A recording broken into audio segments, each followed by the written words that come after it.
Now you must understand that, yes, the human being. Now you must understand, yesterday I was doing a demolition job. The negative aspect of what we're talking about, the pursuit of pleasure.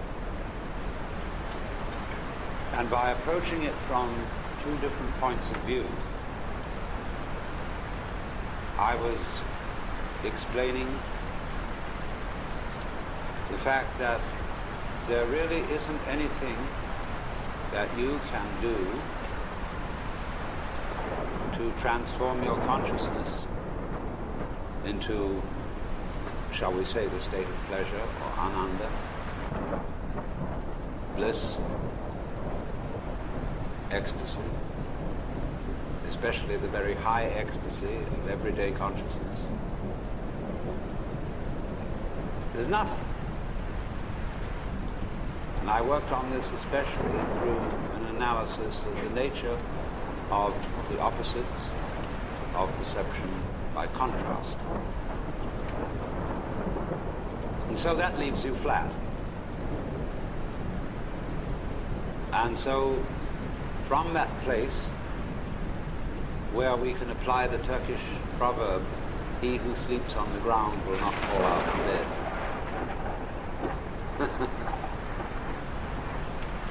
We can proceed to the positive aspect.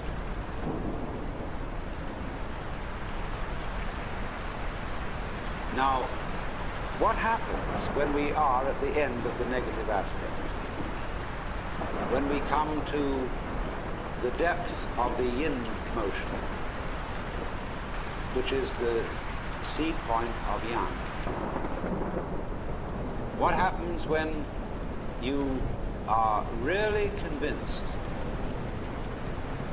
that, first of all, there is nowhere to be but now, impossible to be anywhere else, to be conscious of anything else except what is present,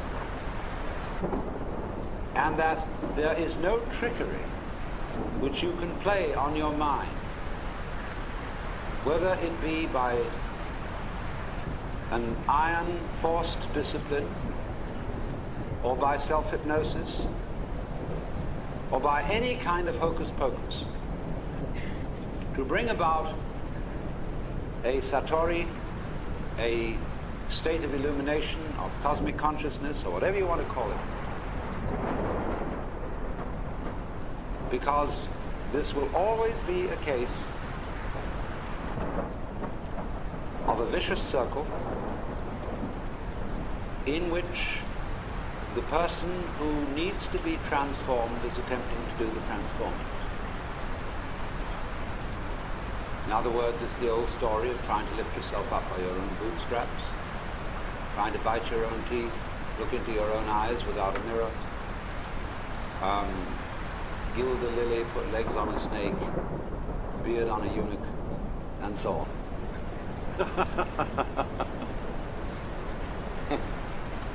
Can't be done. So at that moment, when that is clear, where are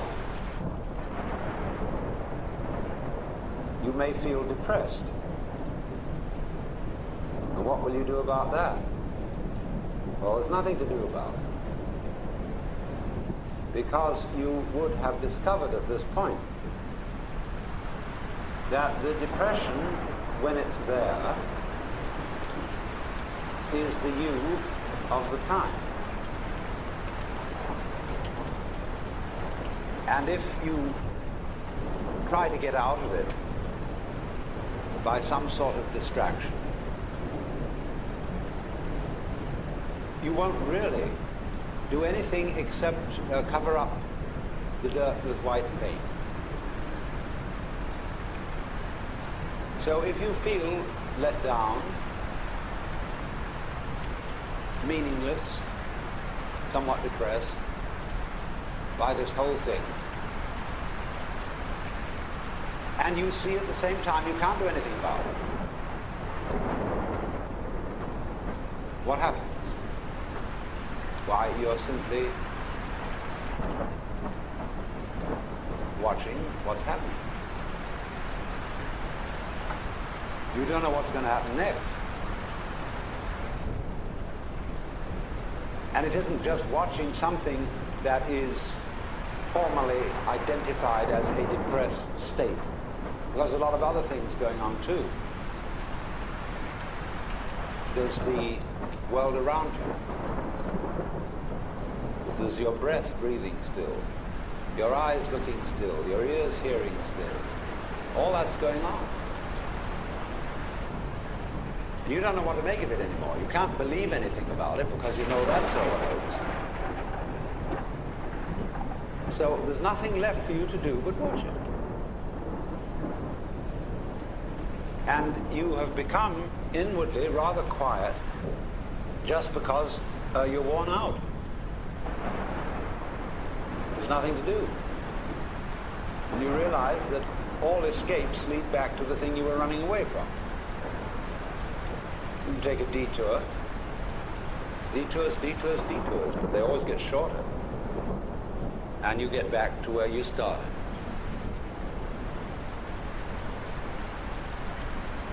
So, when this sort of defeat of all enterprises and ideals and aspirations occurs, you find yourself naturally, and not in an affected or forced way, in the contemplative state, where you're just watching what goes on. And even if you're automatically thinking about it, because you realize that those thoughts are futile so far as changing anything is concerned, you might as well try to sweep dust on the stairs with bamboo shadows.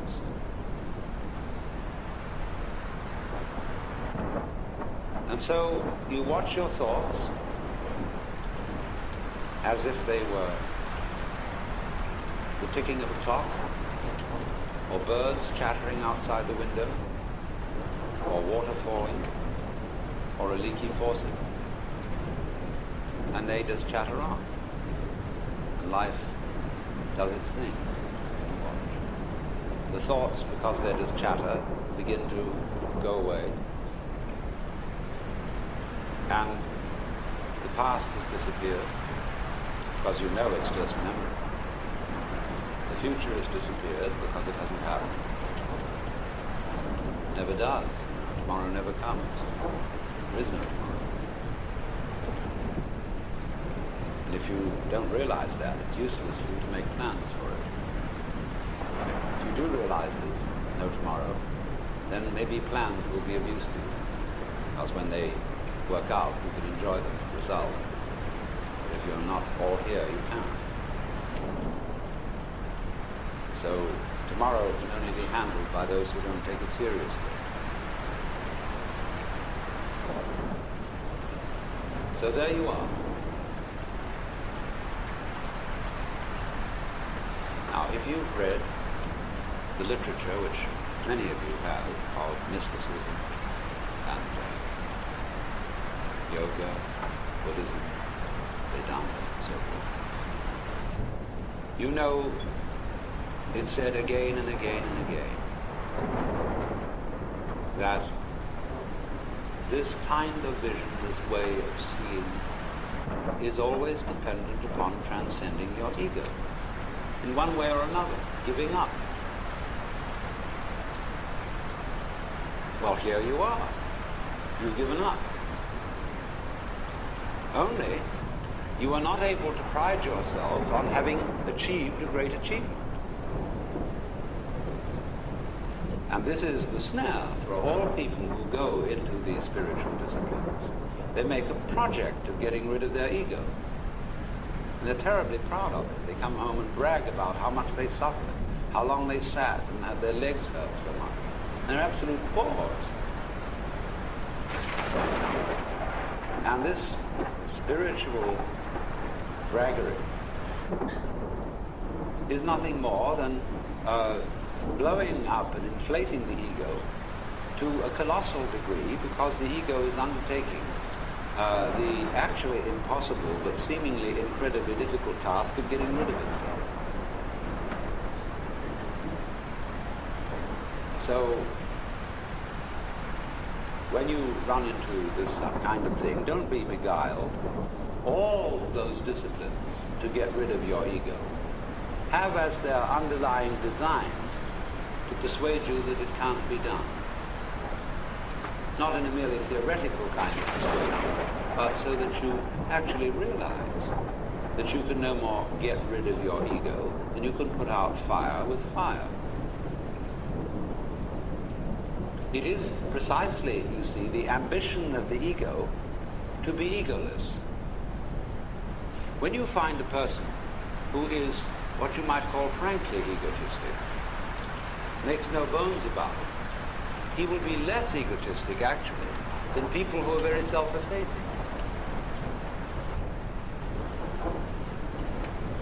That's a curious thing.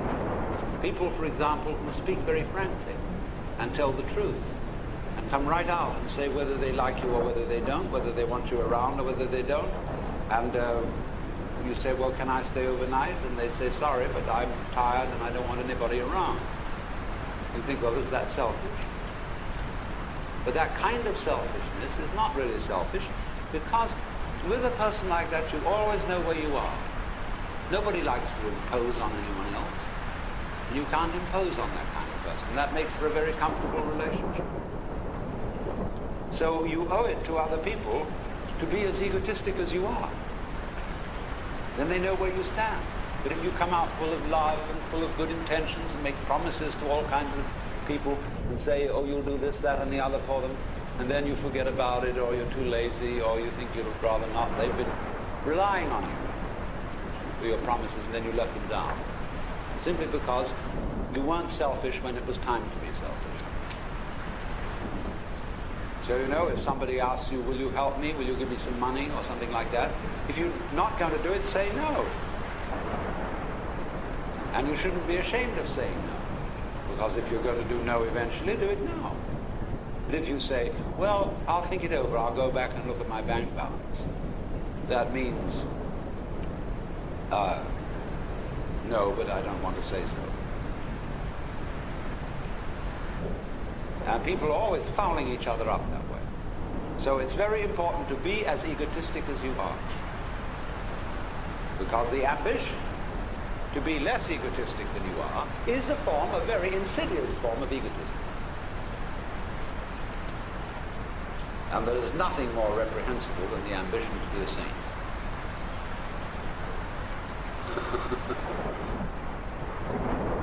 So you found that out, you see, not by going through some project, some fierce discipline to get rid of your ego, unless, of course, you were the kind of nut who had to go through that and couldn't find it any other way.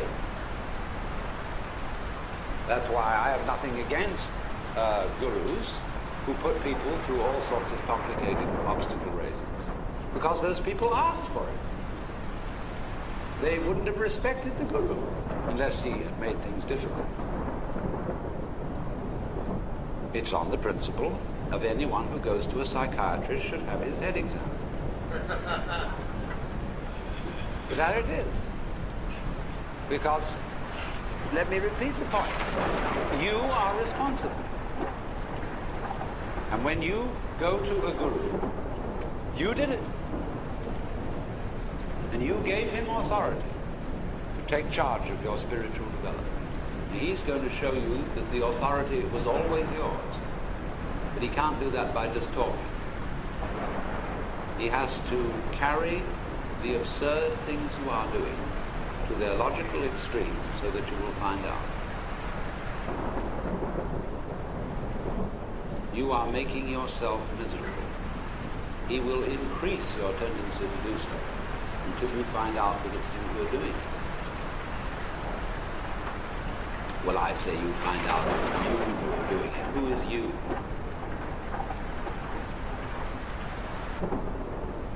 We never have to define this because it's become like a point in modern geometry, mathematics. In the old Euclidean system, we said a point is that which has position but no magnitude. That's absurd definition. But in mathematics today, we don't define a point at all. We say it's a limit of size. And it's much more useful that way. So when I use the word you, you know what I mean. But I'm not going to define it. Because then we get thinking about, is the you immortal or immortal, or mortal or immortal? Is it eternal or non-eternal? Is it separate or is it one with, etc., etc., etc.? And all these are silly questions. The word I, as William James said, is a pronoun of position, like this or here, or like the it in It Is Raining. So when I say, I know, I do, I'm not thinking that there is some agent I who is the doer of deeds. I do, I say means the saying is coming from him. That's distinct from over there. And there is no disjunction between the I and the saying. I am what I say, because the saying is the act. This is I while I say it. So, with the rest of the body, I'm heading, I'm hearting, I'm stomaching, boning, and that's the I while it's happening. This particular boning, stomaching, hearting, braining, see? Thought process. Always is. But so when you find, naturally, that the supposed I, the mythical soul in the body, ego in the brain, whatever it is fictitious, is a social convention like the equator, and can't do anything except the thought that it can do something simply gets your psychic processes going in a vicious circle. So then at that moment you are in the contemplative state naturally. You are neither trying to do something about it, you are certainly not trying to do nothing about it, because you find the only thing you can do, now this is interesting, the only thing you can do is let it happen, whatever's going on, let it happen. And you're not even letting. How could you stop it? Because if you try to stop it, that trying to stop is all part of the happening. See? So what have you discovered? When there is absolutely nothing to do except it happens, whatever it does happen, you suddenly discover that you are what happens.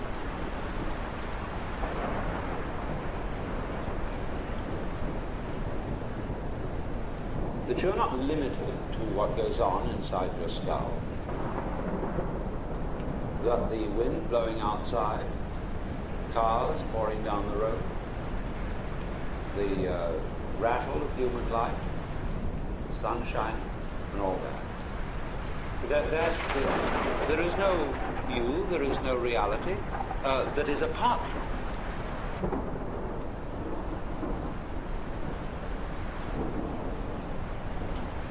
Then stay with that one. Just don't try and get that recognition back as something you had remembered. You had suddenly this flash, this insight of Satori.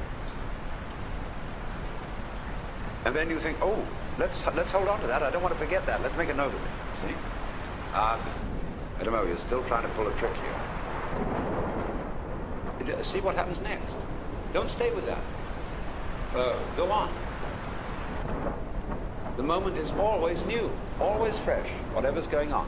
Don't try to fix it into any mold and say, haha, that state of mind is Satori. See, that I must keep. Don't keep anything. You can't. It's just like pouring water into a bottomless bucket. Let it flow through. Let it go on. And as you go on, you see something is coming to you all the time. You don't know what it is. You don't know what's going to happen next, so you just watch. But don't slide back. You're always right where it's happening, right at the critical moment, which is the moment. And don't worry about whether you're right or whether you're wrong, whether this is what you're supposed to do or not supposed to do. There is no script. Unless you insist on making somebody else's script your script. And you see it coming. And yet you realize it's not coming at me from somewhere or someone else. This spontaneous arising is me. There isn't any me besides this. So when the chickens cluck outside, that's just the same as my having belly run. It's off me, from each one of our points of view. Now then, as you well know, those things in life which are most pleasurable almost invariably happen unexpectedly.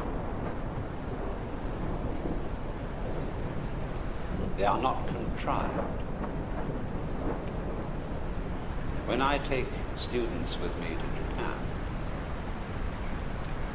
the first thing I tell them when we sit down together is that this is not going to be a scheduled tour, except within certain rather vague limits. Many people, when traveling in foreign countries, see nothing because they see what they're supposed to see. Somebody tells them, when you go to India, you've got to see the Taj Mahal. You must see the caves of the country. You must see the burning ghats of Benares, and so on. They all go and see that so that they can say, I've said it, I've seen it. And then they take these little black boxes, which are capturing devices for grabbing experience, and they fascinatedly go around, click, click, click, click, click, click, like this, and never see anything. They're always looking at the aperture figuring, to see that that's right, and so on. And it's an absolute drag taking a camera. Especially if you're not a professional photographer. You know, you just have to preserve this memory of this one thing. Once in a lifetime, I got a chance to see the Taj Mahal. Click.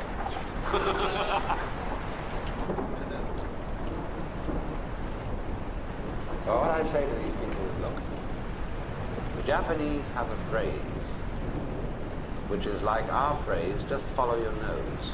They say follow your feet. Because, unlike the United States, Japan is a very easy place to wander.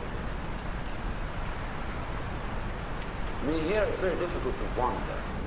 It takes narrow streets, funny courtyards, curly kind of places for effective wandering. Here, you're not allowed to wander. If you go wandering in any nice part of town, the police will stop you. Because, where are you going? You know where to take you. Well, that's very suspicious not to be going in particular. Where are you from? Have you got a paper that proves that you were there? Paper always being more reliable than people. So, and everything is straightened out, you know, it's the shortest distance between 2 points. Go south, as fast as possible, no wandering allowed. But in Japan, you still can wander. It's a miracle you can still, but you can. And you can take a side turn, not knowing where the faintest idea where you're going. And suddenly you discover the most amazing garden or a funny little restaurant where the most unusual food is being served, or a bar where there's room only for 2 people to sit and they're serving broiled sea snails. or a shop where rare pottery is being sold. And although the shopkeeper can't speak a word of English, you go in and the utmost courtesy is shown. Got our tea to drink, very pleasant, friendly surroundings. You didn't get shown this. You followed your feet and discovered. Now, all the best things on any journey I've ever taken were unscheduled. And most of the scheduled things were a disappointment because of the big build-up of expectations and then flopped. So, therefore, the essential principle of the positive side of the pursuit of pleasure, you see, is the unscheduled life. Now, of course, for the convenience of other people, some schedule is always necessary. But it's best to make it a kind of humdrum habit thing, and don't get uptight about it.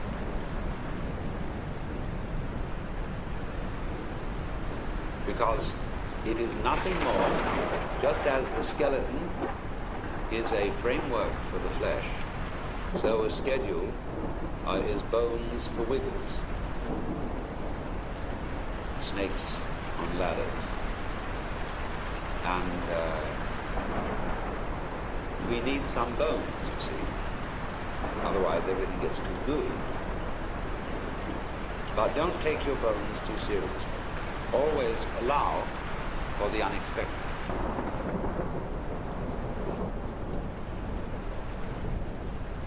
Because this is true at the level of the most simple sensuous pleasures, as well as at the level of high mystical experience. So the paradoxes that come into mystical literature, such as that he that would save his life must lose it, or lose it, or the highest knowledge is non-knowledge, in the Kena Upanishad, where it is explained that Brahman, the Supreme, is known for those who know it not. All that sort of paradox is simply this, you see, that the cosmic consciousness is what arises of itself when you see that nothing arises at all except what arises of itself. In other words, life isn't something on the one hand happening to you on the other, or being done by you on the one hand to it on the other. The whole thing, you and it, is a spontaneous occurrence that is going on. The word spontaneous in Chinese means of itself. Zhiran means in Chinese what is so of itself. And it's their word for nature. And be careful to remember what I said yesterday, that the happening, the spontaneous, is not something you can preconceive. And by preconceiving it, imitate spontaneity by going against social convention. Because then you are merely acting out the obverse of the convention and being conditioned by it as ever. The truly spontaneous can only happen of itself, and you cannot arrange it.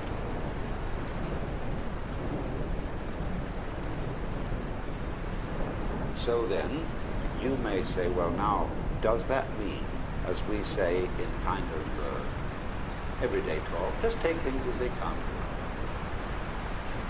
I mean, just live day to day, so on. And then I know if the person asks that they don't take things as they come. What they do have is they have a concept of what it would be like to take things as they come. And they would say, well, the ordinary person is anxious and full of plans and schemes, and therefore let's be the opposite of that. See? Take things as they come. See? That's the same as fake spontaneity.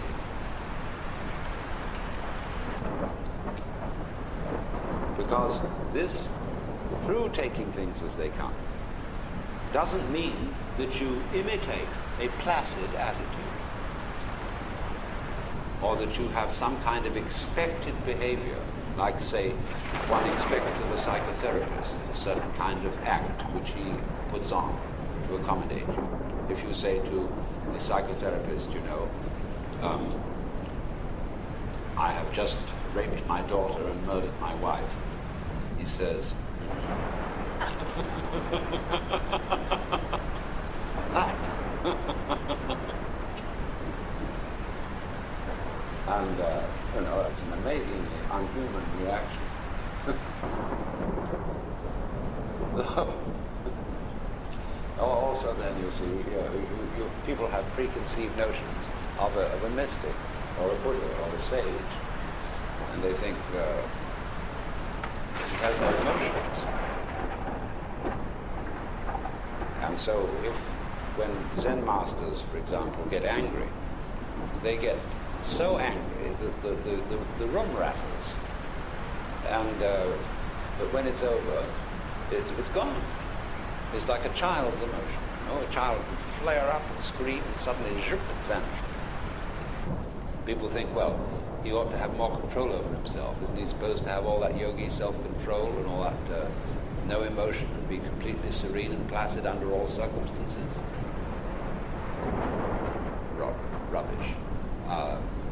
That would be to say that a stone Buddha is as good as a living one.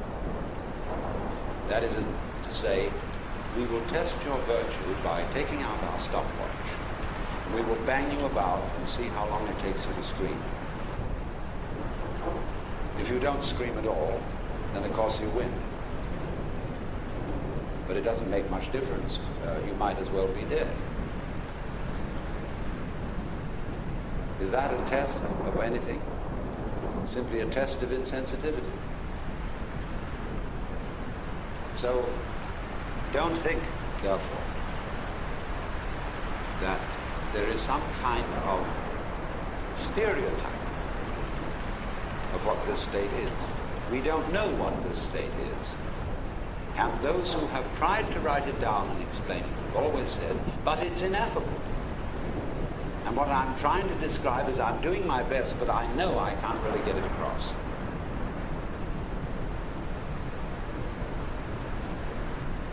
So you would say then, going back to the point that I'm making, the person who said, well, it's just taking things as they come. And by that you think of something like, you get up, brush your teeth, take a shower, look out the window, and then you put on your pants and have a boiled egg for breakfast, and then get on the bus and go do some business and so on. And that's it. But that is not it. Because when you are in the state that I'm talking about, what from the former point of view would have appeared to be nothing more than ordinary everyday life is suddenly seen to be a magical process.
we can consider the pursuit of pleasure in two broad senses.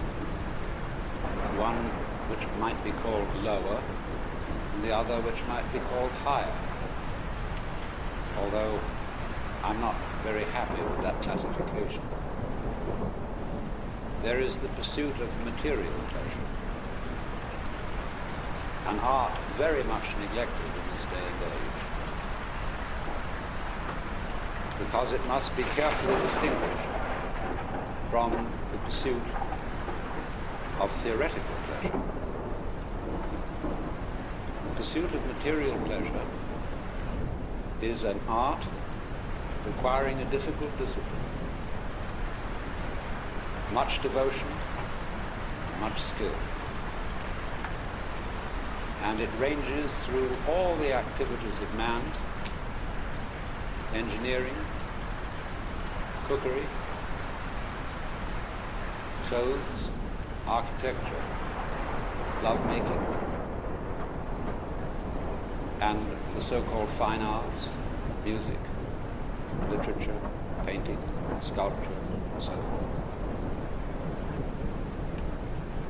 But we are living in a culture where the pursuit of material pleasure is, as I say, neglected in pursuit of a symbolic pleasure, which of course, like many religions, has its prayer mat.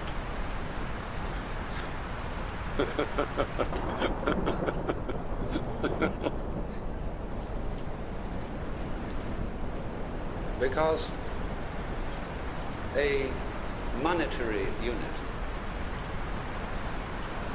is of course useful in exactly the same way that inches and hours, days, months, pounds, grams, and other units of measure are useful. But nobody has yet made a claim to fame by collecting inches. I have more inches than you. Because it is not a matter of social agreement that the possession of inches represents the possession of wealth. It is a matter of social agreement, and this is the only validity for money having any value whatsoever, is that everybody agrees that the chips are worth so much. And money is exactly like poker chips, except there's an agreement between all of us that we will accept them in lieu of goods and services.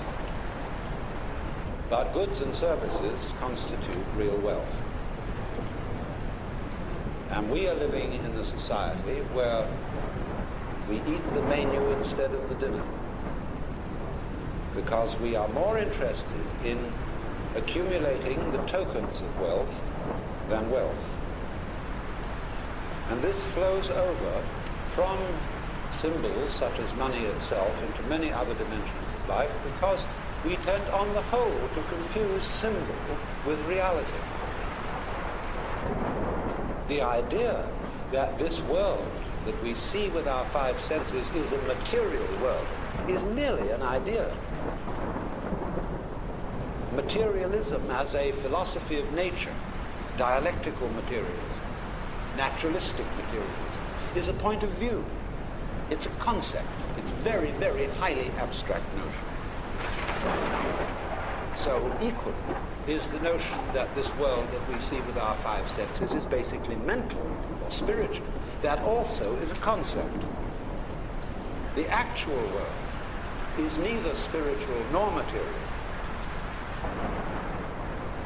There is no way of saying it is, because it is, like mystical experience, ineffable.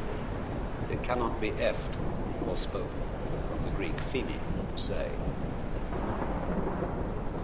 So, that world, which is neither spiritual nor material, is the neglected world. Most people think of it as material, but it's very much neglected. Symbols are substituted for it. That is to say, we have symbolic goods. People live in symbolic homes, drive symbolic automobiles, wear symbolic clothes, which are valued for what they cost rather than for their quality.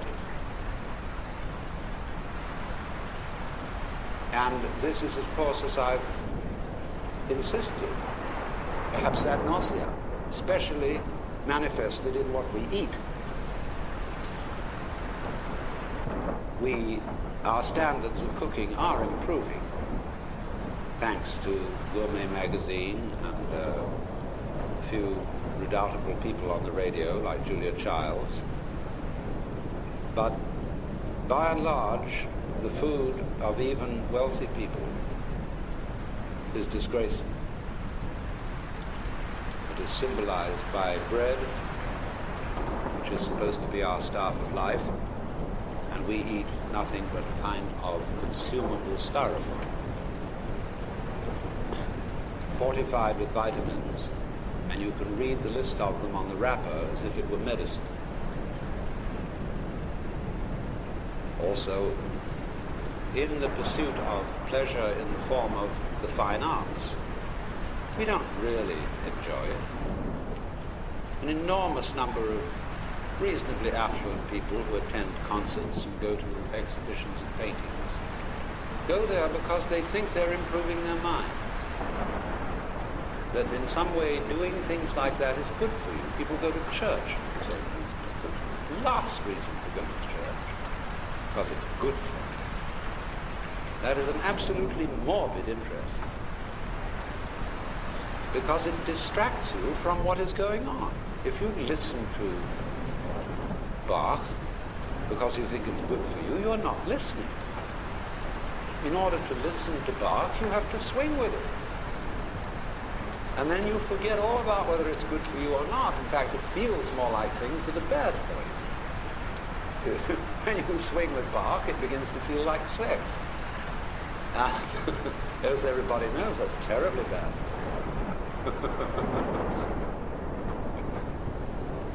So I'm not going to dwell at any very great length on the niceties and the disciplines of the pursuit of pleasure in that so-called lower sense. I only want to say in passing that if you don't have the realization that the pursuit of material pleasure requires a certain degree of asceticism, you won't be able to pursue any other or higher kind of pleasure. Because asceticism is not unpleasant. Asceticism is like an olive between wine. It cleanses the palate. And what's the matter with olives? It is like taking some sort of exercise, which can be very pleasurable indeed, provided we don't do it grimly. There is a dreadful exercise being used today called jogging, which has absolutely nothing to recommend it. Because to begin with, when I watch people jogging, they obviously show they don't know how to run. They're running mostly on their heels. And that jars the bones all the way through and upsets the vertebral discs and so on. And there's a certain grim determination about joggers. They tend to run in straight lines, which they believe to be the shortest distance between 2 points. A straight line is not the shortest distance between 2 points on Earth, because Earth is wiggly. It is not a flat surface, except by courtesy of bulldozers and occasional freaks of nature. This world, as I keep repeating, is a fundamentally wiggly phenomenon. But wherever human beings have been around, you will see they have a passion for Euclideanism. Everything is ruled out in straight lines and put in boxes, and grid patterns of streets are laid across the surface of the earth. And that tells you human beings have been. Why this passion for Euclidean order? Because Mr. Euclid had a very, very simple mind and tended to think in these rather uninteresting shapes instead of in curvaceous wiggles. Now, nobody would fall in love with a Euclidean woman. What we appreciate about women is their curvaceous, their wiggliness. And wiggliness offends, because they are not sure of it. They can't figure it out. You never know quite what it's going to do next. That's why people often don't like snakes, because a snake is the great symbol of wiggly vitality, of undulation, of waves. And all this world is fundamentally a system of wave vibrations. And if you cannot wave with it, if you are rigid, you will always be resisting life. So wiggliness, going with wiggliness, in other words, do you swing, is fundamental to the pleasure of life. But you see, where we think that order and getting things in order is getting them squared away. We always say, let's get it squared away. Let's get it straight. And so there are certain kinds of people who are called straights and squares who do not swing. And as a result of that, they are out of harmony with a wiggly universe. And their attitudes range from cookery at one end to religion at the other. Because a square religion is one that is too abstract, that resists the flow element of life. It wants a canal instead of a river.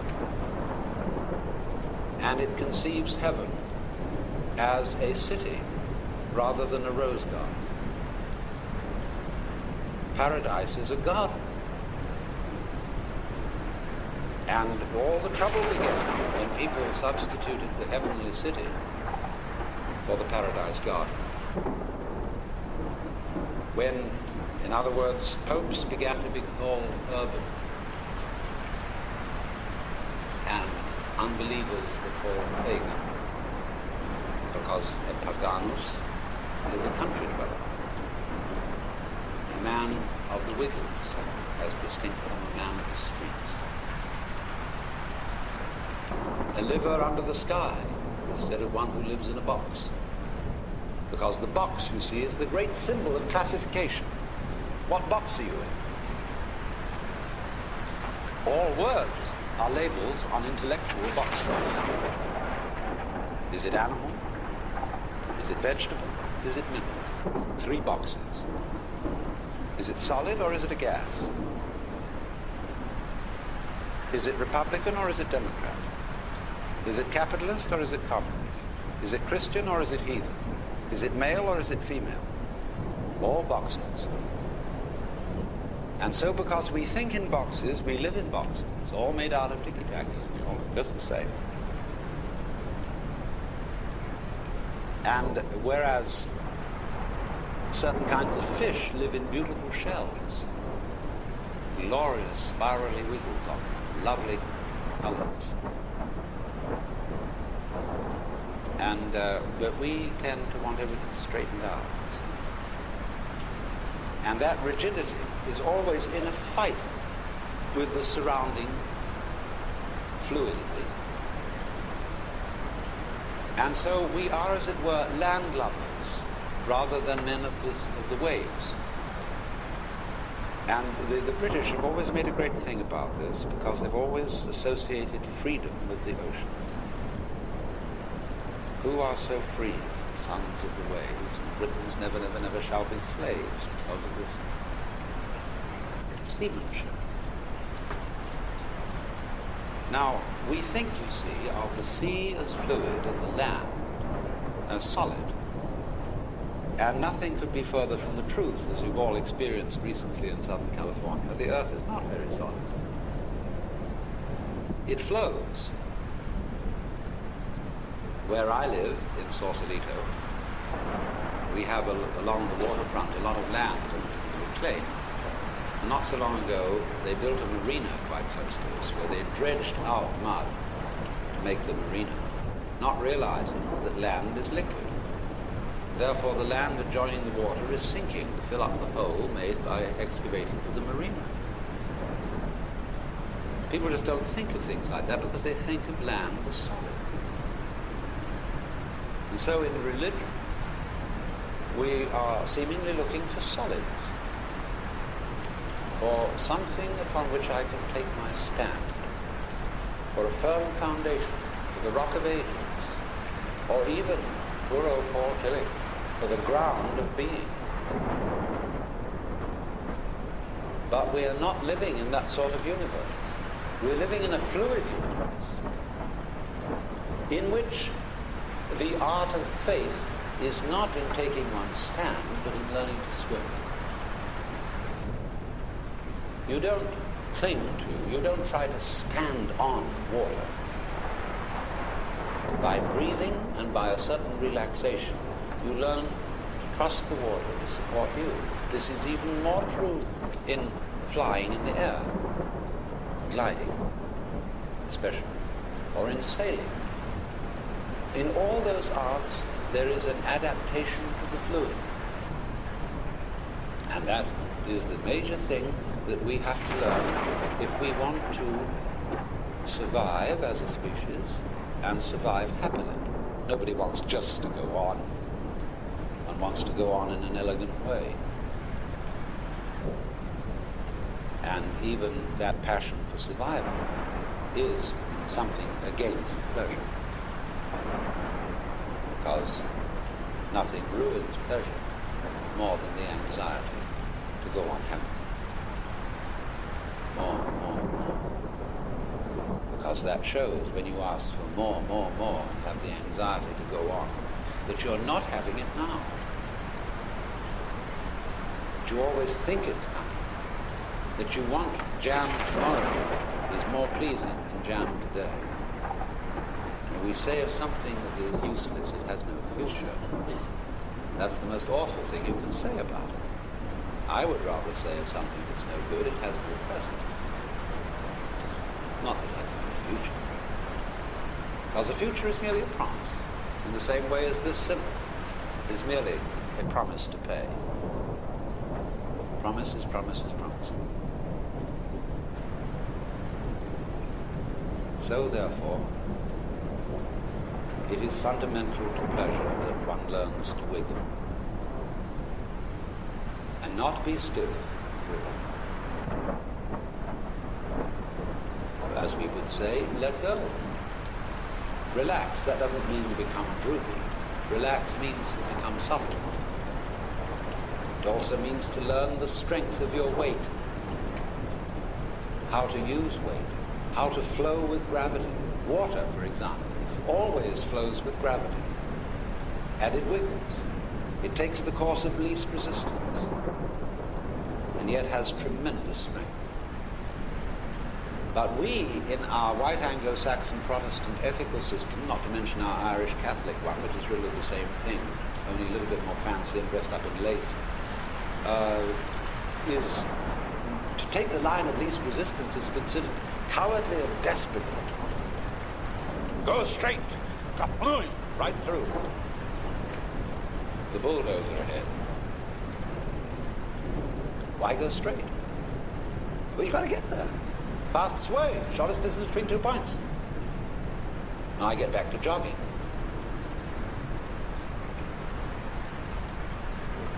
That is not the right way to run. The right way to run is to dance. To dance across the countryside. And anyone who dances across the countryside will outwit and outtime the jogger. I don't know if any of you witnessed the World Cup soccer last night on television. It was won by the Brazilian team. And I have never seen such soccer. That's not the way they taught us to play it in school.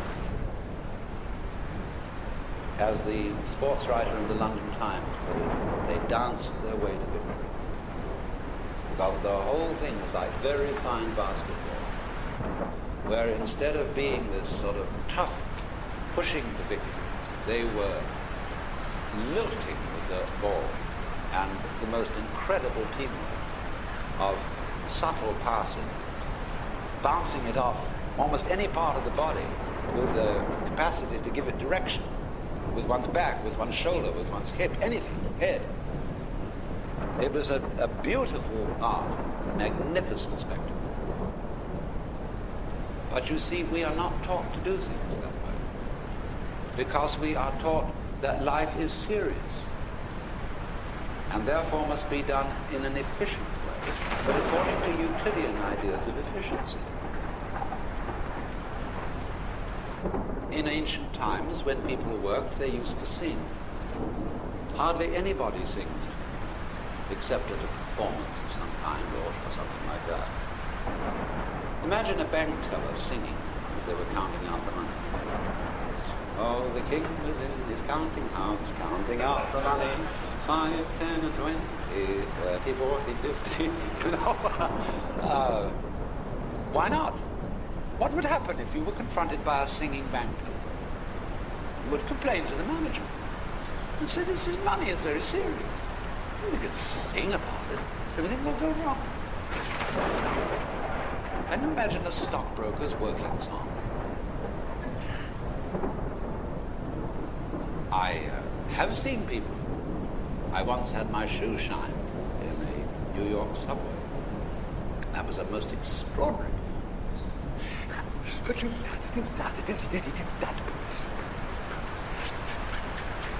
No? And he was swinging. And imagine, supposing you were a bus driver. You know, most people when they drive a bus through city traffic, they are cursing and swearing and being angry and fighting the clock all the way through town. Well, it's a disaster. But imagine driving a bus with the idea that going from here to there the point wasn't to get there, but the point was to go. And dancing that bus through the streets with a very, very skillfully accurate traffic dodging. And when you get to a stoplight and there's a jam, you play a little tune on the horn. Or you pass jokes to the cab driver, or you play with the passengers. See, anything can be turned into juggling, into playing with balls. That's why we say have a ball. So this bus driver is swinging through the streets, and he prides himself in the marvel of his terpsichorean art. But people don't do it, because work is not supposed to be pleasant, because you get paid for it. You're not supposed to get paid for enjoying yourself. See, that's what I do. I think I'm smart. I talk to you not because I think I'm doing you any good, but because I like talking about these things. And if you pay me for it, then I make my living. As simple as that. So I'm a sort of philosophical entertainer. But that's the point, that the transformation of work is swinging it. And the curse of work that came in the story of Genesis, you see, work became a curse because the tree of knowledge was the knowledge not of good and evil in the ordinary sense, but of the advantageous and the disadvantageous. The words in Hebrew refer to the art of metallurgy. That's where the trouble begins. When we use technology to get there fast, and the faster we get there, the less worth is the place of arrival. Because you've eliminated the distance between. And that's what makes the difference between here and there. The distance. If you take it away, then there is the same as here. So there was no point going there. There's no point going from here to Honolulu. None whatever. It's the same place, to all intents and purposes. Certainly no point in going from Los Angeles to Tokyo. I mean, there are a few nice little bars in Tokyo where you can get sushi. But you can get them in Los Angeles now because Tokyo's come to Los Angeles. It's practically the same place. And both have the same smog. The police in Tokyo wear gas masks when they're directing traffic. You know, crazy. Is this wealth? You have a $150,000 house in Beverly Hills and live in poison gas? Crazy. That's wealth. So, work then being regarded as a method of getting there effectively. A lot of businessmen imagine that they are practical people. Say, I don't go for philosophy and that kind of thing. I'm a practical man. I like to get things done. What? I mean, what is practical? Well, you've made money. But that's not practical until you spend it. Until you enjoy it. And it's very difficult to enjoy money. Money is a great responsibility. Besides, if you get lots of it, you're afraid somebody's going to take it away. It gives you the jitters. You know, lots of people think that if they had a little more money, their problems would be solved. If they get it, then they worry about their health. There's always something to worry about if you're the worrying kind. Always. And it can get worse instead of getting better. By achieving all those things you think will stop you worrying.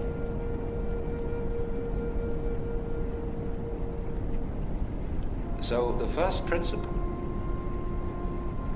in, we could call it the art of pleasure, is you must swing. And that means, or at least it looks like, superficially, that you mustn't take anything seriously.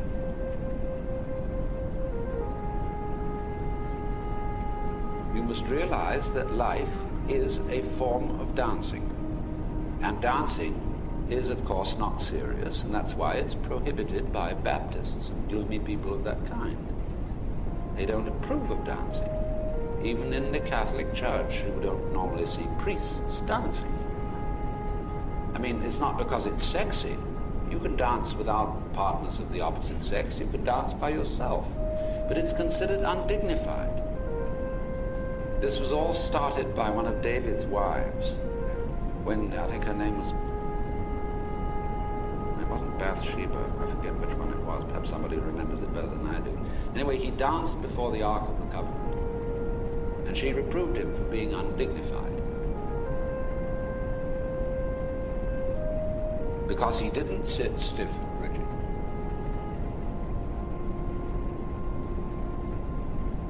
But what is the virtue in being stiff and rigid?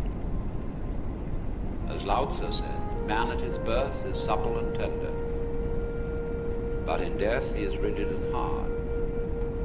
Plants when young are juicy and soft, but when old they are brittle and dry. And thus suppleness and softness are the signs of life, but rigidity and hardness are the signs of death. I suppose some men confuse psychic rigidity with getting a hard-on, or at least substitute it for it, as they substitute guns, rocket ships, and other things of that kind to manifest a masculinity which isn't really there. But certainly women should uphold to us. I mean, the real secret of women's liberation is the liberated woman. Woman who is the human serpent, the wiggly one, the gentle one who has the power of water. And we should look to that, as Lao Tzu again said. The valley spirit does not die. The valley spirit, that is the spirit of the valley, that is the feminine as distinct from the mountain, which is the male. And so, while being a man, you should have a certain feminine element, because then you will become a universal channel. Hold to the masculine, yes. The mountain is necessary for there to be a valley. You can't have valleys without mountains. But unfortunately, the gorgeous music of Handel has prevented us from realizing the horror of that biblical passage. Every valley shall be exalted, and every mountain laid low, and the rough places made plain. Why, it's happening all over California.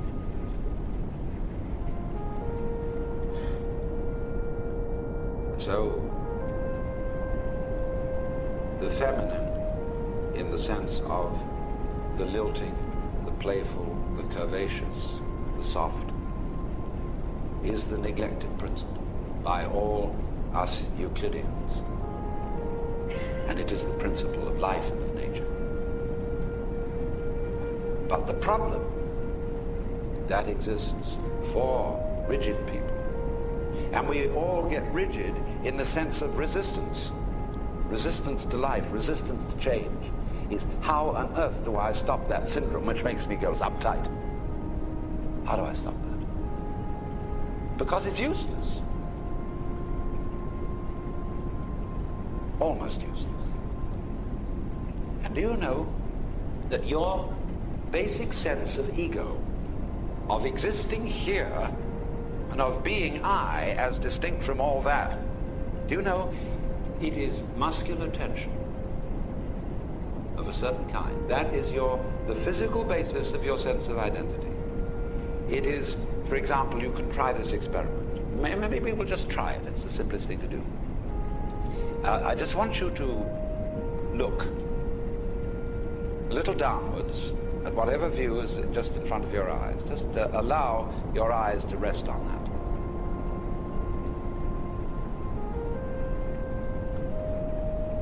Just let the light, the color, play with your eyes, see? Just rest it easy. Now, supposing I said, now, I want you to look hard at it, to pay attention, to be totally attentive and aware of what is in front of you. So look hard. Now do that. Do whatever you would do if somebody told you to look hard.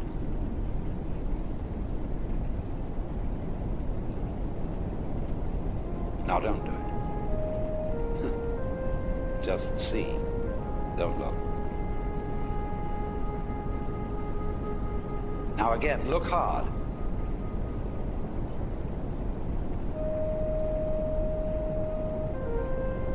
And now don't do it. So what's the difference between the two states? What did you do when you were looking hard that you didn't do when you were looking easy? Where? What? How do you tense your brain? What did you tense? What? Muscles around the eyes? Anything else? Temples? Yes? Narrowed your focus? Yes, that was a muscular action. You see? What? What? Where do you feel concentration? You all go tense. Tense all over. But you see, muscular tension in your jaw, in your focal muscles, has absolutely nothing to do with seeing. The focal muscles of the eyes, all they do is simply open or close the aperture, or move the lens in such a way that it becomes in focus. It doesn't need any effort to do that. In fact, the effort you make when you look hard distracts from your seeing accurately. But we are constantly making efforts to do everything we do. For example, to will something. We make all this absurd muscular straining. Grit your teeth. Doesn't help you to do anything. And all this accumulates as a constant strain between the eyes and here. And that's what you call eye. It's that sensation of totally unnecessary strain that exists all the time. That is the ego, the physical referent of the idea ego. Just that unnecessary strain, because that tells you you exist. Teacher, I'm trying. At least give me B for effort. And it doesn't work. So we could say psychic staring is the ego, that we feel as being the center of myself, which is opposed to and which is resisting all that is defined as not myself. And so that rigidity of holding against life so that I maintain my shape, my form, my place, all the time, that constant resistance makes you uptight and unable to swing through fear of what will happen if you let it wiggle.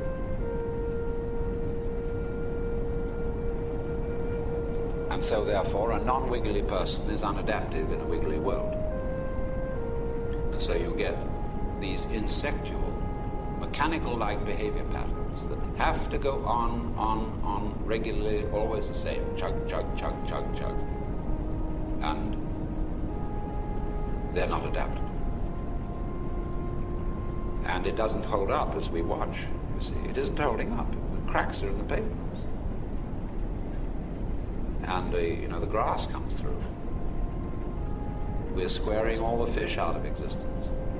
Well, what will there be to eat? Somebody said we're going to be left with nothing but crows, crabgrass, and inedible fish.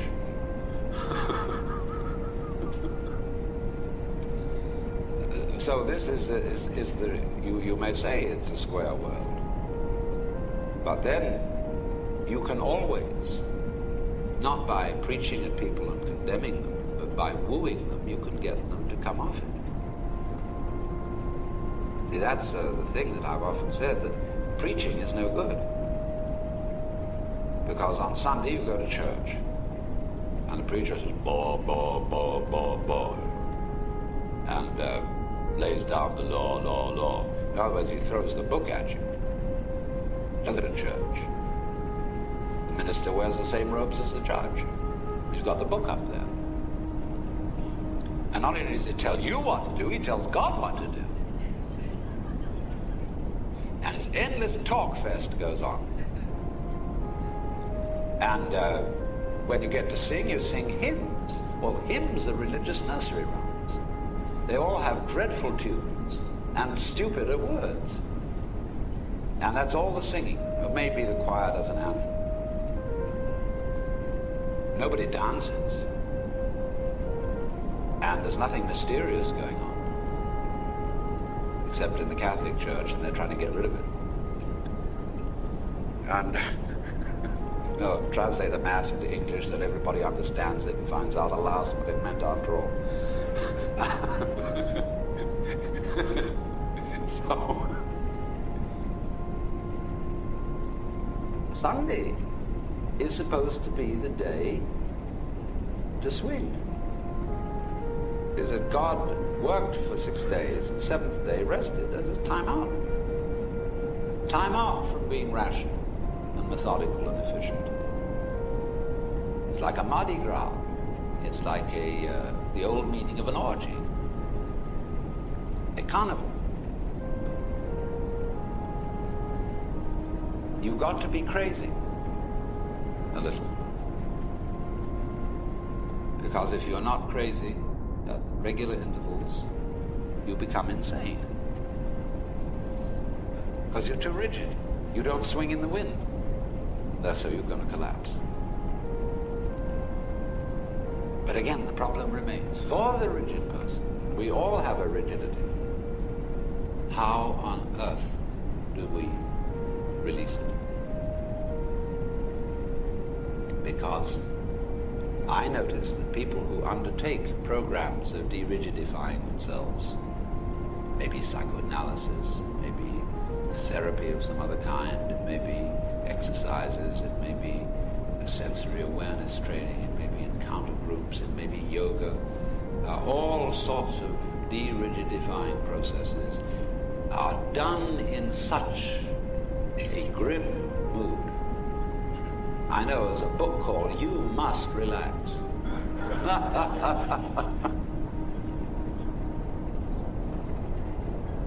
Because then people get into these things. They start playing games. You know, it's like people who retire and they think they're going to have fun. So they get on the golf course early in the morning. And instead of enjoying golf, which is entirely possible, they begin to think not in terms of athletics, but of mathletics. What is my score? See, they gamble on it. And that gives it the interest of the prayer mat, of the abstract aspect, you see. How much? What is my measure? Do I matter? That matter is the same as the word meter. See, measure. Do I matter? And so they get this religion of golf and are playing all sorts of social games tied in with it. See, it's very serious. Then when golf is over, they'll go to the bridge table. When they're completely worn out, they'll get vaguely drunk. And this grim pursuit of pleasure goes on.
essential features of the philosophy of illusion.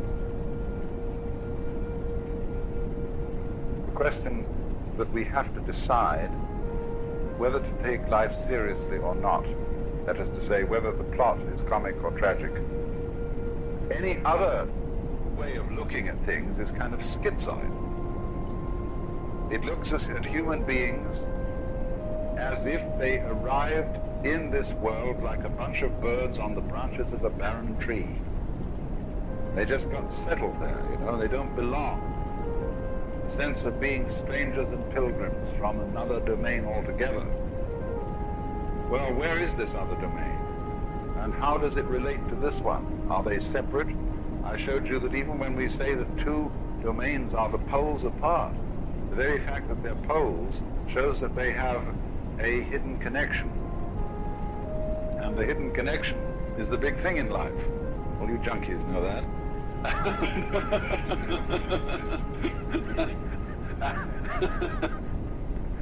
And so, in other words, we get a pattern of organization that is radial rather than an assemblage, as if the universe were really a multiverse. A lot of things that got collected together out of the infinite wastes of space and sort of began to maunder around each other. Whereas the other pattern, which is so much more sensible, is central and radial. And I showed you how the crystals and the stars and the octopuses and even the human beings are all radial structures. Of course, we don't see our radial relationship to the totality of the universe because it isn't obvious. It's obvious that a tree is an arm of the earth reaching up and waving at the sky. And a mountain is another kind of radiation from the earth. And so is a leg from a body, hair, things like that. But what makes human beings, as the highest of the mammals, so conscious of being independent is that they are topologically an enclosed surface, you see, which wanders around independently of the ground. What we don't notice is that we're not independent of the ground at all. That wandering around is something that is entirely related to there being some ground. In other words, when you run up a hill, the hill also runs you up it. The hill rises and lifts you as you run, see? And if you understand that, you don't take a hostile attitude to mountains and hills. You're grateful to them for lifting you up so high in the air, because that's presumably why you went up, that the thing was high. It was lifted up. You wanted to be lifted up. It lifted you up. You had to cooperate, of course.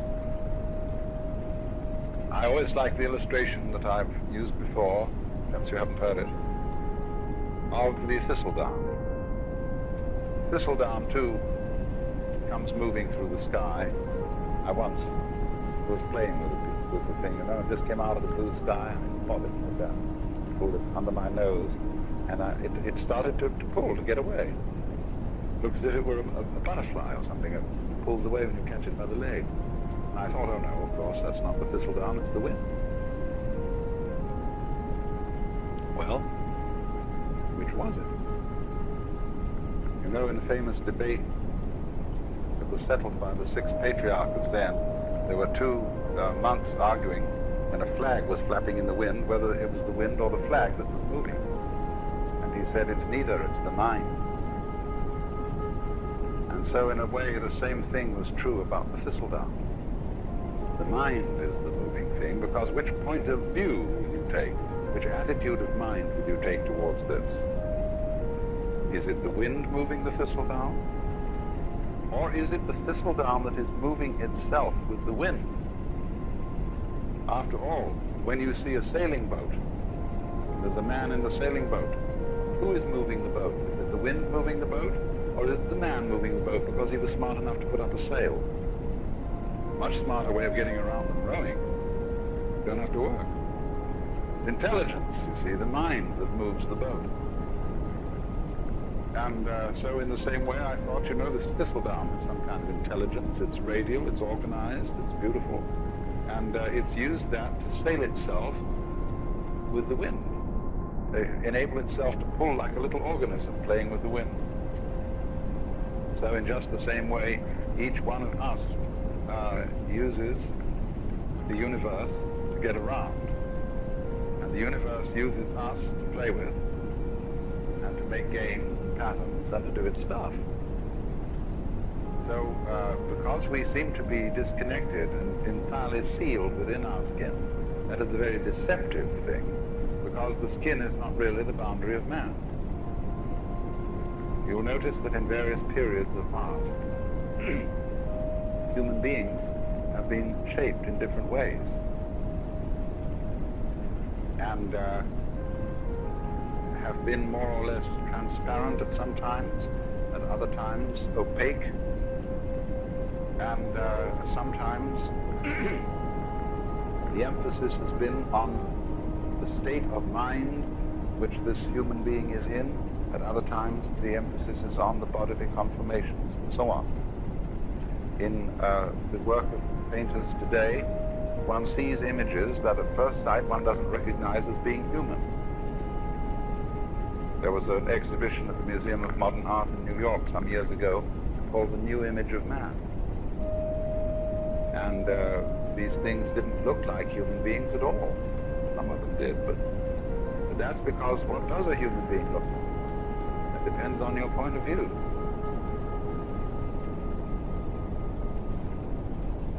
You see, if you are prejudiced that a human being is only what is inside his skin, then you think that when anybody paints the human being beyond those boundaries, that he's lost the image of man. He hasn't necessarily lost it at all.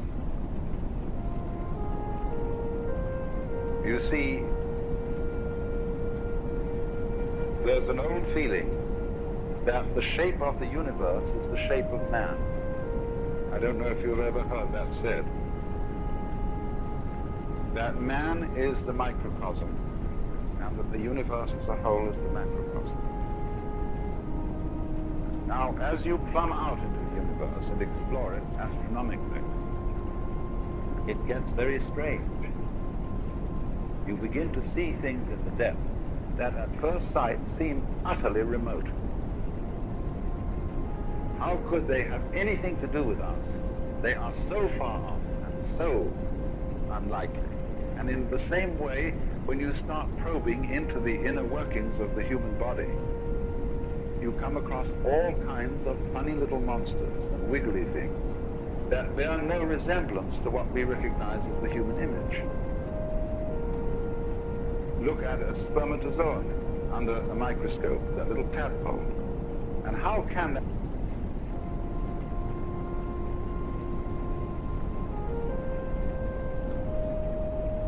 a creep sometimes, a foreign feeling about yourself, if you feel your own pulse, or if you're able to look at an X-ray in some way of your inner organs working. See, they're all strangers to us. We don't know about them. They give us the creeps, as if they were, coming across some weird insects in the dark, and that sort of feeling. But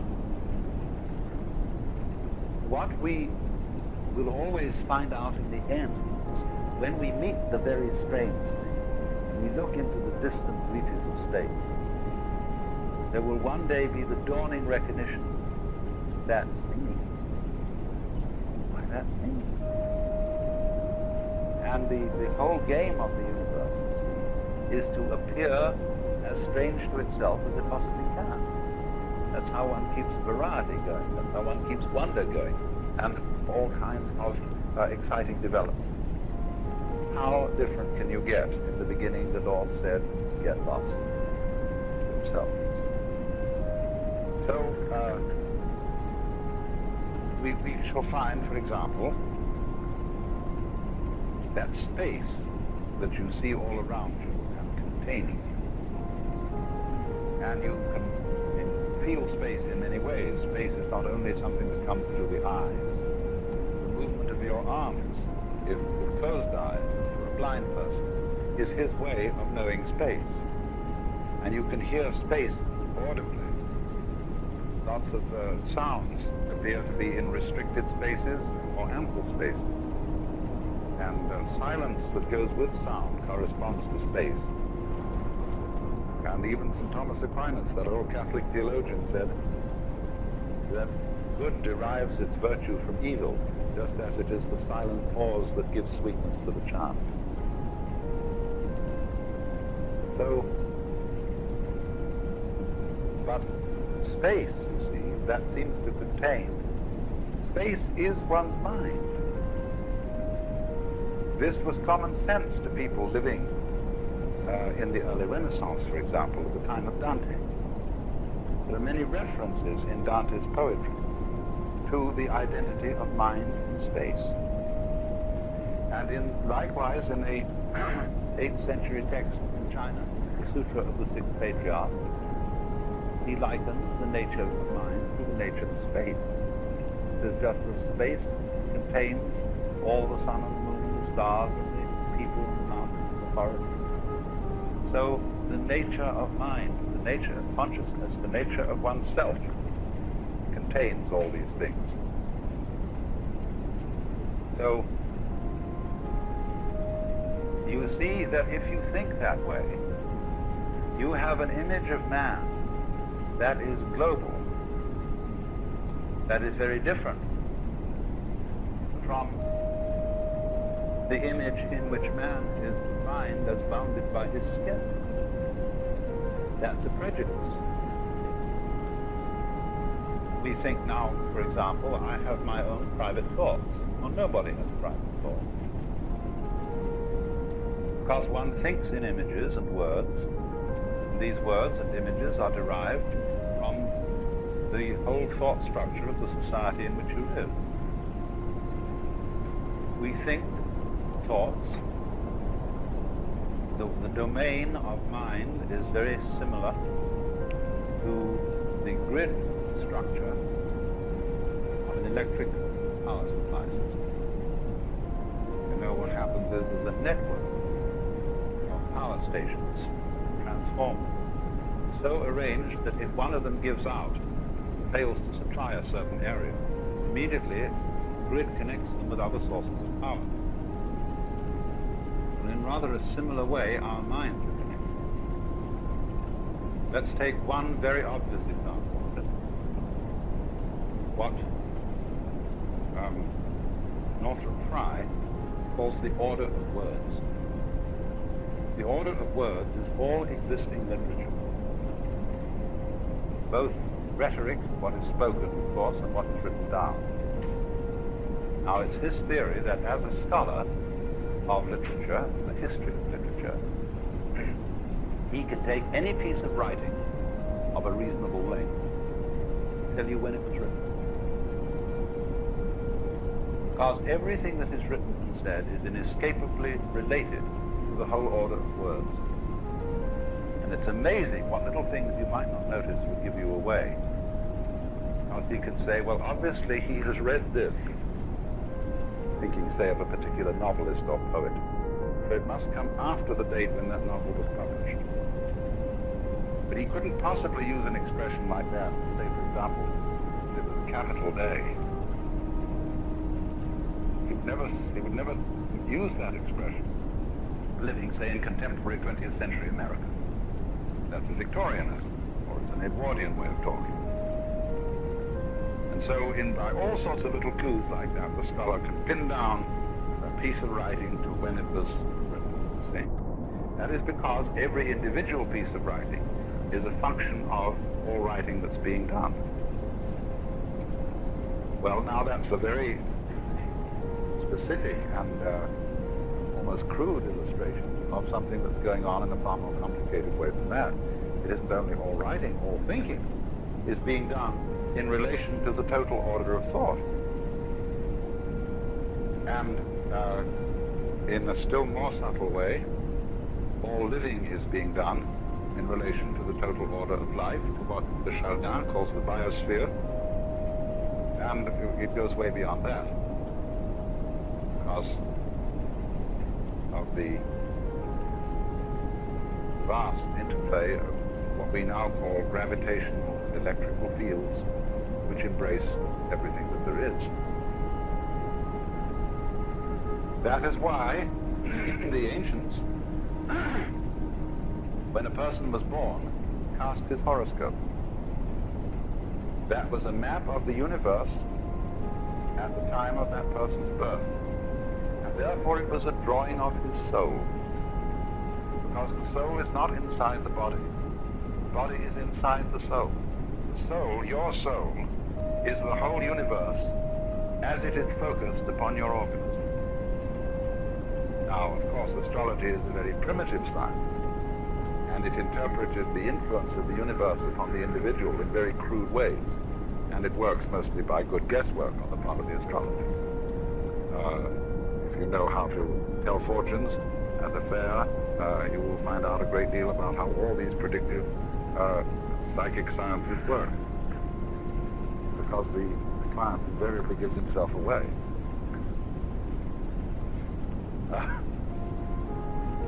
Either by his anxiety to be told the truth or by his anxiety to conceal it. They work equally well. Now, but there is, you see, underneath the astrological notion, a sound idea that the true map of the soul is the picture of the universe surrounding the individual. It isn't necessarily your soul is not the picture of the universe just at the moment when you were born. See, it goes along all the time you live, because the whole thing expresses itself through you. Therefore, in that sense, the map of the stars, the horoscope, etc., was an image of man in just the same way as we regard a picture of the human body as an image of man. It's an image from a different point of view. It's a bigger image. It shows, in other words, that your mind is very largely outside your body. After all, it's inside too. It's simultaneous. See, I cannot think. I can't have a mind without seeing, feeling, and relating to other people. Without all the social institutions, not only language, but the laws, customs, the gestures, the rituals by which we relate to each other. All those things compose the mind. For the mind is a huge network of relationships and interconnections at a high level of sensitivity. Mind and matter are, of course, polar. They go together. They're two ways of thinking about the same thing, or shall we say two dimensions of the same thing, just like length and breadth, or just, shall we say, like shape and color. See, nobody ever saw a shape that wasn't colored. Nobody ever saw a color that wasn't shaped. And yet we can see there's a very clear difference between color and shape. But they always go together. They're always found together. Well, it's the same sort of relationship between mind and matter. And the difficulty that people have in trying to reduce one to the other, saying, well, the world is only material, or saying, on the other hand, that it's only mental, is the same difference you would have in trying to reduce all shapes to colors, or all colors to shapes.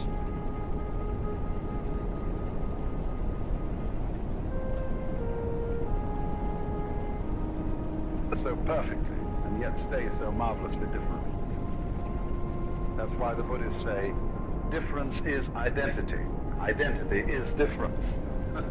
It sounds goofy, but it makes a great deal of sense, because what it's saying is a relational thing. That you don't know what identity is unless you know what difference is, and you don't know what difference is unless you know what identity is. That relationship between so-called opposites is called in the Chinese technical Taoist vocabulary mutual arising. So they say to be and not to be arise mutually. High and low are mutually posited. Long and short are mutually delineated.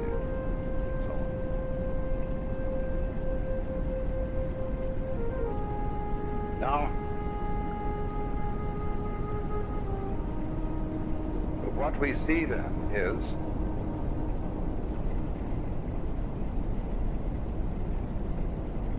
the totality of the cosmos focused at each point, you see, gives rise to the illusion of the independence of the point from the whole. Just as the human being, by virtue of having an enclosed epidermis, and to be able to walk instead of having to be rooted to the ground, presents the illusion of being separate. So that's why I asked Radha to do these demonstrations last night, because he showed visually the interdependence of the figure and the background, and how the two play together, how you can switch from paying attention to one to paying attention to the other, and in each case it's significant. That is an art that we have lost in our day-to-day perception of life, and it leads, practically speaking, to the serious problem of ecological blindness.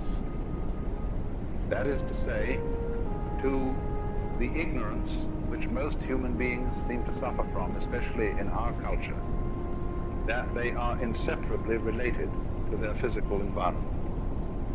It looks as if we aren't.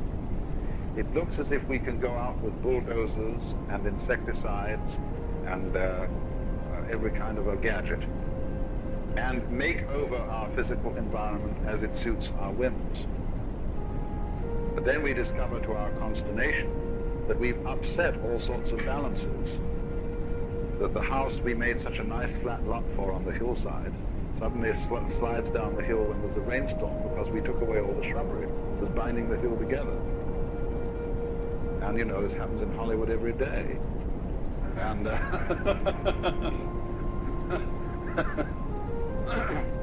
and nobody ever seems to learn. And that's, you see, there's this immense importance of overcoming the illusion of separateness. People are afraid of that because they think it's communistic. They think that the grand style, the great thing about Western civilization is its stress on individual personality and its value. And that we have created the ideal of personal integrity. That is to say that the most important thing in the world is the individual. All collectivities, corporations, states, and so on, exist as servants of the individual. And if they get in his way and they interfere with his private enterprise, whatever that may be, it's a bad thing. Man, the individual, is the crown of creation from this point of view. Therefore, when anybody suggests that the individual man is not what you thought was an individual, but is in some way united with, grounded in the totality, then if you're this kind of rugged individualist, you mix up your vocabulary and you call the totality the collective. Now, the collective and the totality are two completely different things. The idea of collectivism is based on individualism. It's the idea that the society of mankind and the physical environment beyond it is a collection with nothing of the kind. That's the idea of cosmic flotsam and jetsam that all floated together into a collection. And that's the obverse of individualism. You know, American individualism is the same philosophy as Marxist collectivism, seen from the other side, because they're both based on the same erroneous sensation of individuality. Now, what people don't understand is that a complex and interesting personality is not a matter of being isolated. It's a matter of being deeply connected with and aware of one's relationship to the whole surrounding cosmos. let's suppose that I'm preparing to make a date with some lady, and she's such an individualist that her thoughts are only occupied with herself. She never thinks about anything that isn't herself. But she's an awful bore. She has nothing to say. She's not interested in any books, in any landscapes, in any works of art, in any literature, in any other people. She's a total bore. But the more, on the other hand, she would be interested in all those things that are supposed to be not herself, the more of a colorful personality she becomes. So the rule is to get away, you see, from these ideas of the individual as finding his individuality and uniqueness through independence, but rather finding his individuality and uniqueness through being related. Because you see, that's what makes us look at the word relation from another point of view when we talk about our friends and relations. Supposing I come across some individual who I can't make out what kind of a thing he is. I can't make out where he came from. His accent isn't American, it isn't British.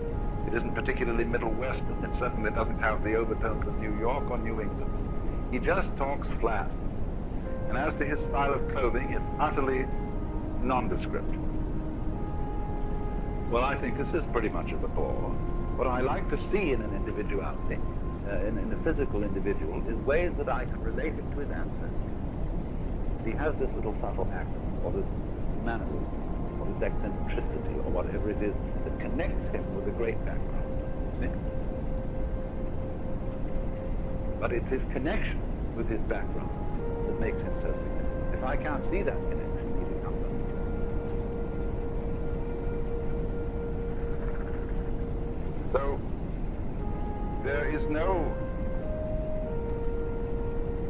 thought in this approach to devalue the individual.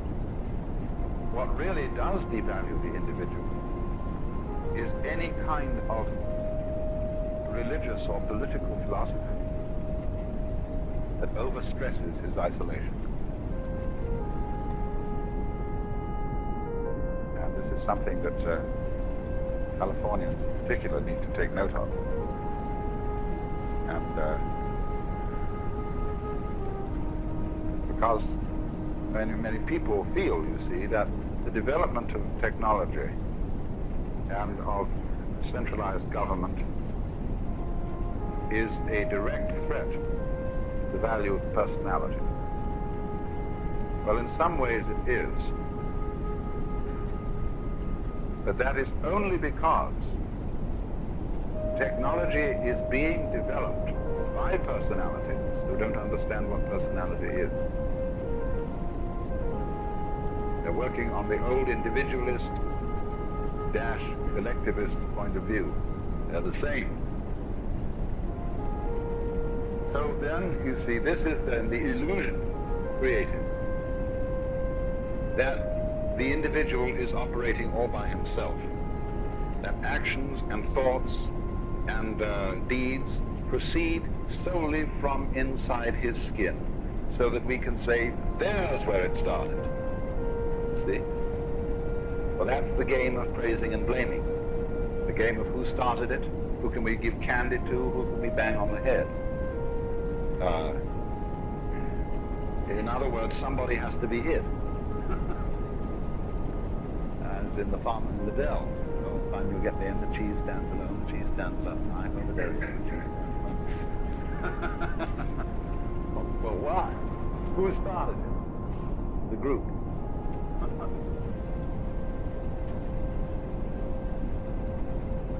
Well, another fear about this is that it absolves people of responsibility. They see through the illusion of separateness.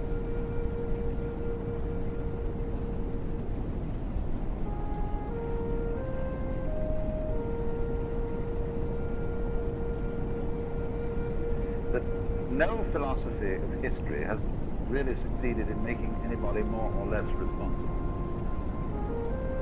In other words, let's say that you are a Christian, a Catholic, of the old-fashioned medieval type who believes that you've got an individual soul with free will and that you're under responsibility to God to obey his law, that if you don't, the most disastrous consequences imaginable will befall you. You will fry in hell forever. There's no evidence whatsoever that believing in that made people any more virtuous than they are today. None at all. Indeed, clergy who believed in all this owned whorehouses and all kinds of things. They were just as contemptuous of law and order as anybody could be now. Part of the reason was, of course, that the threat of hell was an unimaginable penalty like the H-bomb. It's just too big to think about. And really brings justice into disrespect because it uses such crude and clumsy methods. You know, it's like using a steam hammer to drive in tacks.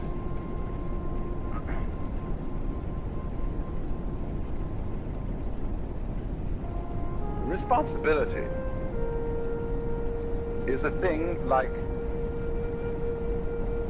a nice face, which you either have or haven't. Certain backgrounds, certain interests, certain awarenesses of relationship create responsibility in some human beings. And they live that way not because they are giving themselves sermons and telling themselves all the time that they ought to be responsible. It's because they're intelligent enough to see that being responsible makes things very much easier for everybody all around. That's all there is to it. And of course that's all as a big all. But you won't, in other words, what I'm saying is the people who are frightened that other people will abandon responsibility never did have any way of thinking that would guarantee that people would be responsible. There is no such guarantee. If there were, we should be autonomous.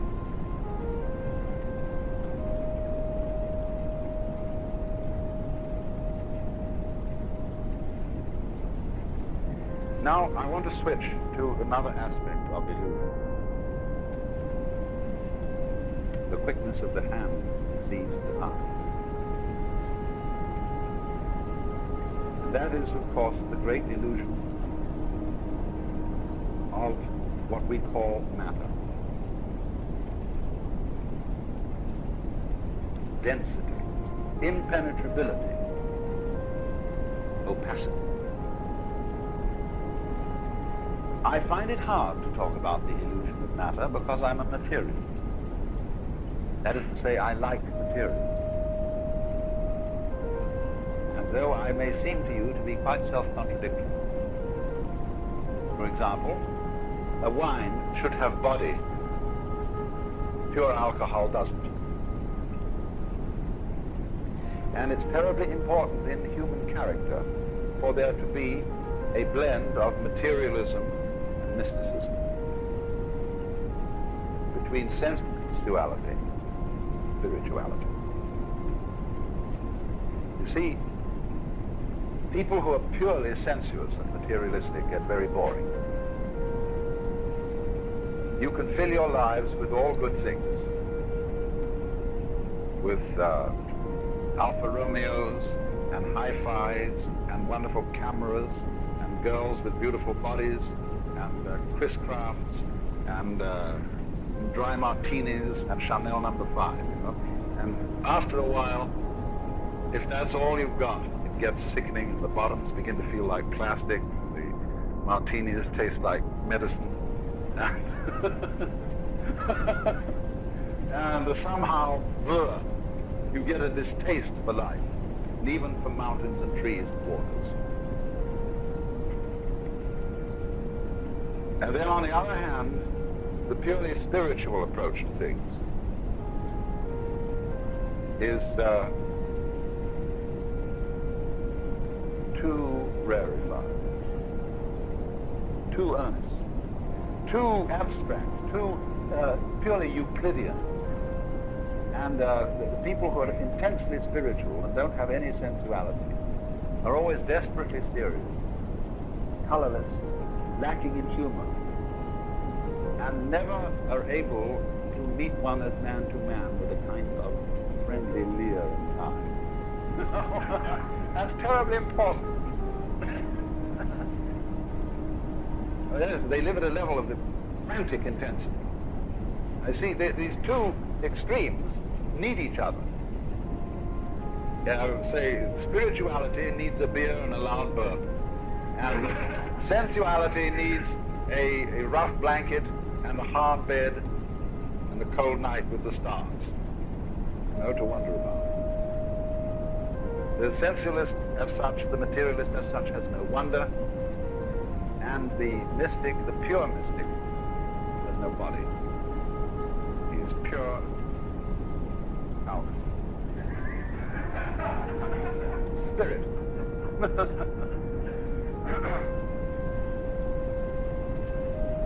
So, if then one should say that material is an illusion, this seems to be selling out to the spirit people and to the mystics. And so Christian scientists are, generally speaking, as personalities, totally lacking in material. And they're prissy and lacking in color, and their churches are very, very disagreeable. They're all reading desks, and they're too bookish. They have no ritual, no ceremonies, no verb, you see? It's all ceremony. And likewise, when people get the wrong idea about Hinduism or Buddhism, they go in for this same ultra-mysticism. They start disbelieving in all material pleasures as crutches. It's very bad to have crutches. You shouldn't take aspirin when you've got a headache. You shouldn't wear glasses. You shouldn't show dependence on anything. You mustn't like your food too much, because that's becoming gluttonous. So you eat very plain food, which is not spiced, and you eat it out of the sense of duty, that is to keep the body functioning. You drink only water, because other drinks might cause certain dependencies and give you too much pleasure. And because the idea is, you see, you've got to control your mind, keep it absolutely calm and still, so that you are not dependent on matter. That's altogether the wrong approach, because, it is a game you can play. It is one of these possible things. I mean, you can play the Jehovah's Witness game, play the three-seated the Spirit Baptist game. All these are various things which you can play, just as you can take up a hobby for bridge or fishing or something like that. But what happens is, you see, that the notion that the material world is an illusion is turned into a judgment of value. If it's an illusion, therefore it's bad. I ought not to be under this illusion. Well, the reality of the matter is that if you see that the material world is an illusion, you enjoy it a great deal better than if you think it isn't. A true materialist, therefore, is one who knows that material is an illusion. Then he's not afraid of it. Then he can enter into the dance of material with real zest. Because you see, if you're a fake materialist, what's happened? You borrowed money to buy yourself a Cadillac, an impressive house, a ranch style with a picture window, a patio and a swimming pool, and you bought a lot of stock, and you somehow wangled the money and borrowed it. You keep lying awake nights wondering if you're going to make the payments. Well, there's no point in that at all. But how can you possibly enjoy all this jazz? That's the kind of jazz you want to enjoy. You've got to worry about whether you pay for it or not. And you get hopelessly involved, you get commitments here, commitments there, and finally you have a nervous breakdown and shoot yourself. The only way to enjoy material is to disbelieve in it, just as one can disbelieve in money. Then you have zest for it, see? Otherwise, it's much better to be poor. And if you have no taste for this kind of life and no real interest in it, but feel that somehow you ought to have it for status reasons, it's much better to stay poor. Not have any of that stuff. So, then this is the important thing I'm trying to say. Material is an illusion, but a great illusion. And the point is to swing it, and not to run away from it on the one hand, or to get stuck on it in the other. Then you can play with it. It's like a wheel going round. If the wheel is too loose on the axle, it wobbles all over the place. If it's too tight, it won't revolve. If you kind of slip loose, you see, with this thing, not too loose. Now, in what way, then, is the material world illusion? Well, we know a lot about this now from our physics. We know that what we call solidity is force, contained force. The agitation of particles or wavicles or whatever they are at such an immense speed that they become impenetrable to other agitations. So that when I put my foot on the floor, the reason it doesn't go through the floor is that the floor is coming into existence and going out of existence so rapidly that there is no interval through which my foot can penetrate.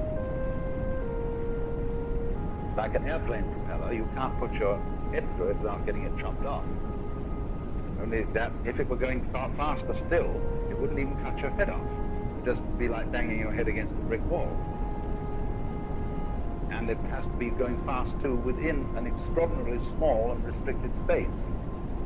The airplane propeller is whizzing around through a considerable space in relation to the size of the head. But if it were going much faster, through much smaller spaces, you see, then it would be like banging your head against a brick wall. So what we've got in our so-called physical objective world is a behavior of energy where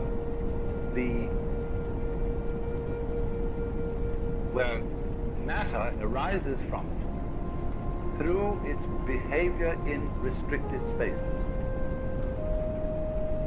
Density is a quality of space rather than a quality of matter. You see what I mean? I gave the illustration of the airplane propeller to try and show that. So that all this is an electronic, diaphanous world. Very similar to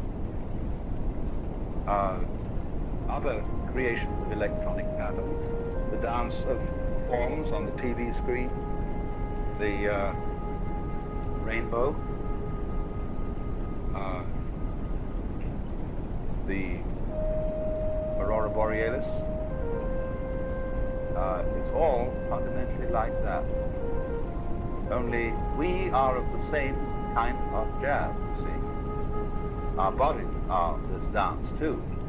Therefore, the physical world feels real to us.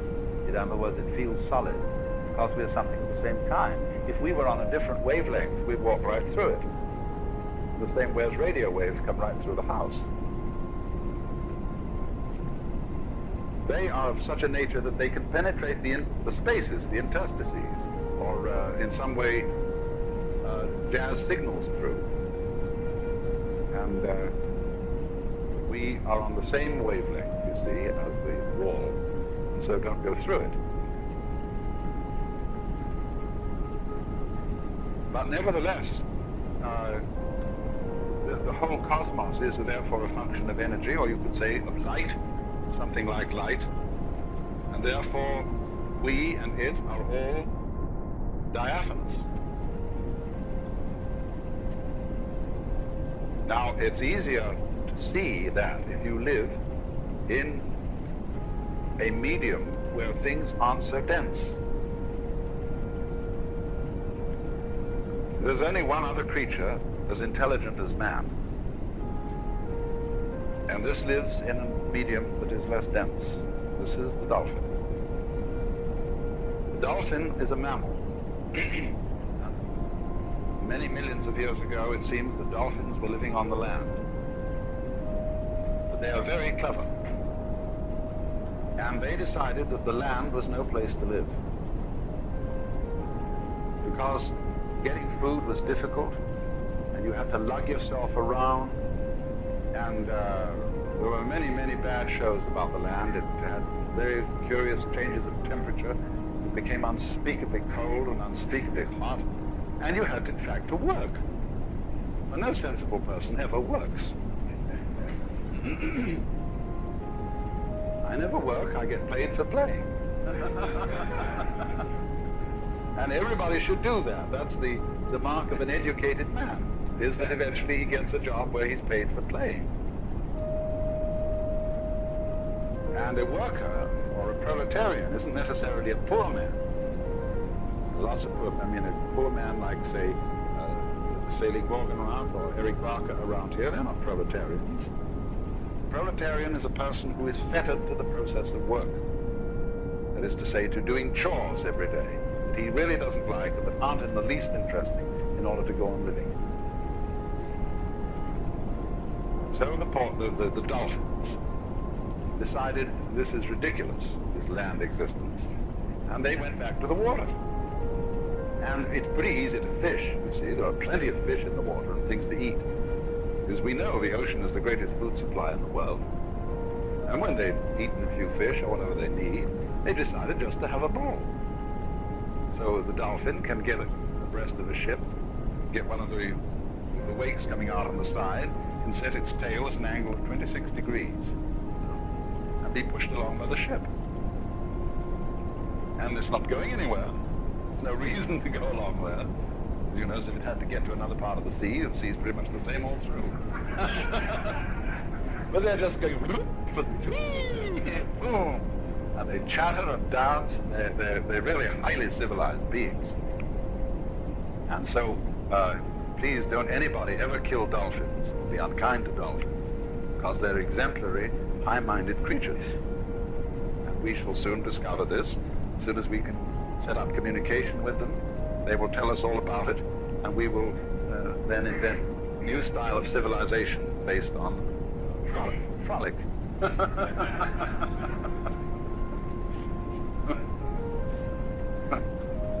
But you see, they dance in the mode of water. Now, human beings, as Toynbee has pointed out, as their civilization progresses, they begin to lose their roots. And they are less and less tied to the land. They go into the air. And what's going to happen if man develops without blowing himself to bits, if he can get over the hurdle, see, that dangerous point, is that gradually all roads are going to disappear. And the earth will have centers of human habitation, but no roads. They'll be as obsolete as railroad tracks, because everybody will fly. And once the medium of air is much more fluid than the medium of water. And as we fly, you see, on the land, your values are all values of permanence, solidity, firmness. They're architectonic in the sense of our great stone structures, pyramids and things like that. But in the air and on the water, all values are fluid. And what you have to know to be a good airman is, of course, stars.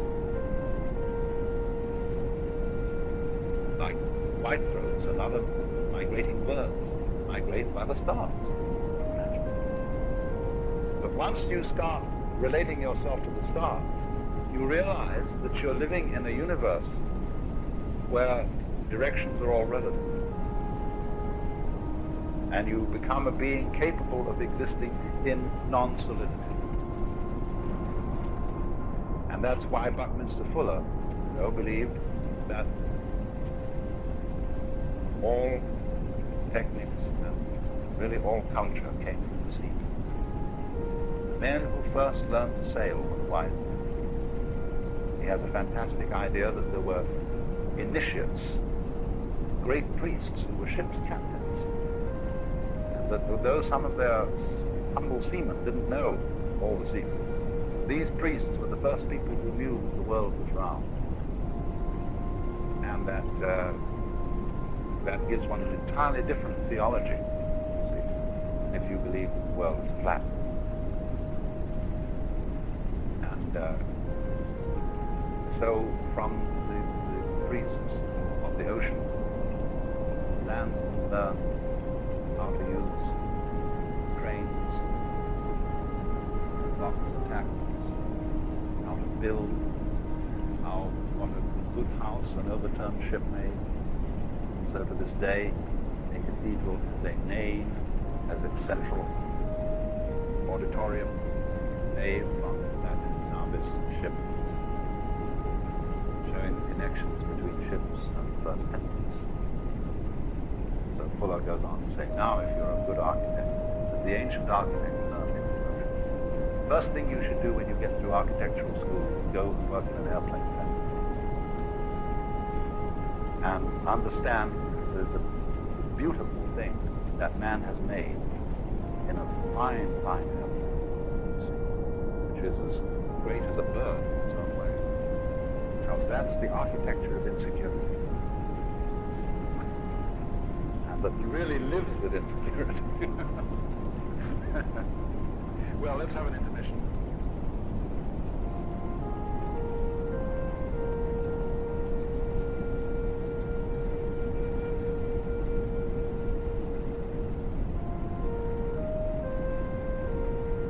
I was discussing plausibility of two essential features of the philosophy of illusion.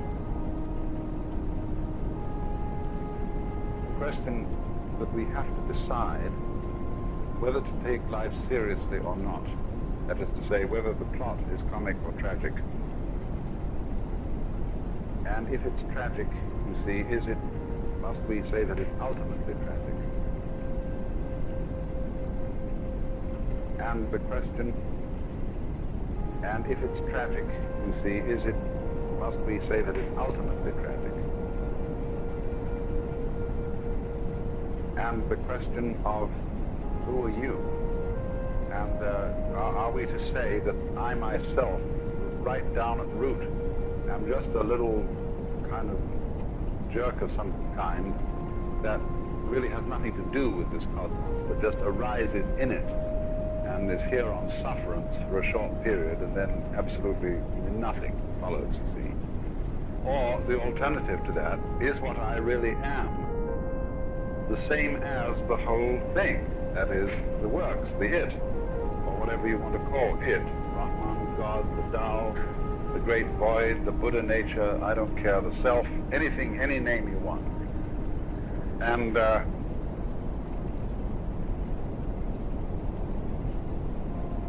whereas that attitude, you can look at it from various points of view in judging it. You can say it's wishful thinking. You can say that it's insufferable pride. But the point of the matter is, as I tried to show,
if you were told that you were going to be given half an hour's interview with God, and you had the privilege of asking one question, I wonder what you would ask.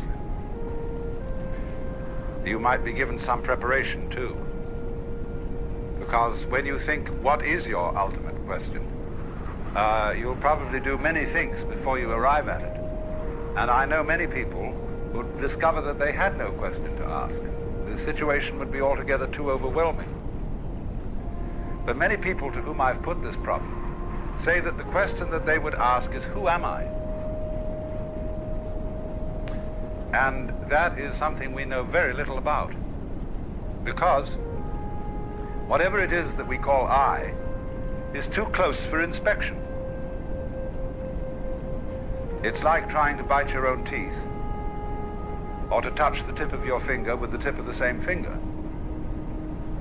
And although other people can tell you who you are, and do, they only see you from the outside, as you see them from the outside. And you don't see from the inside.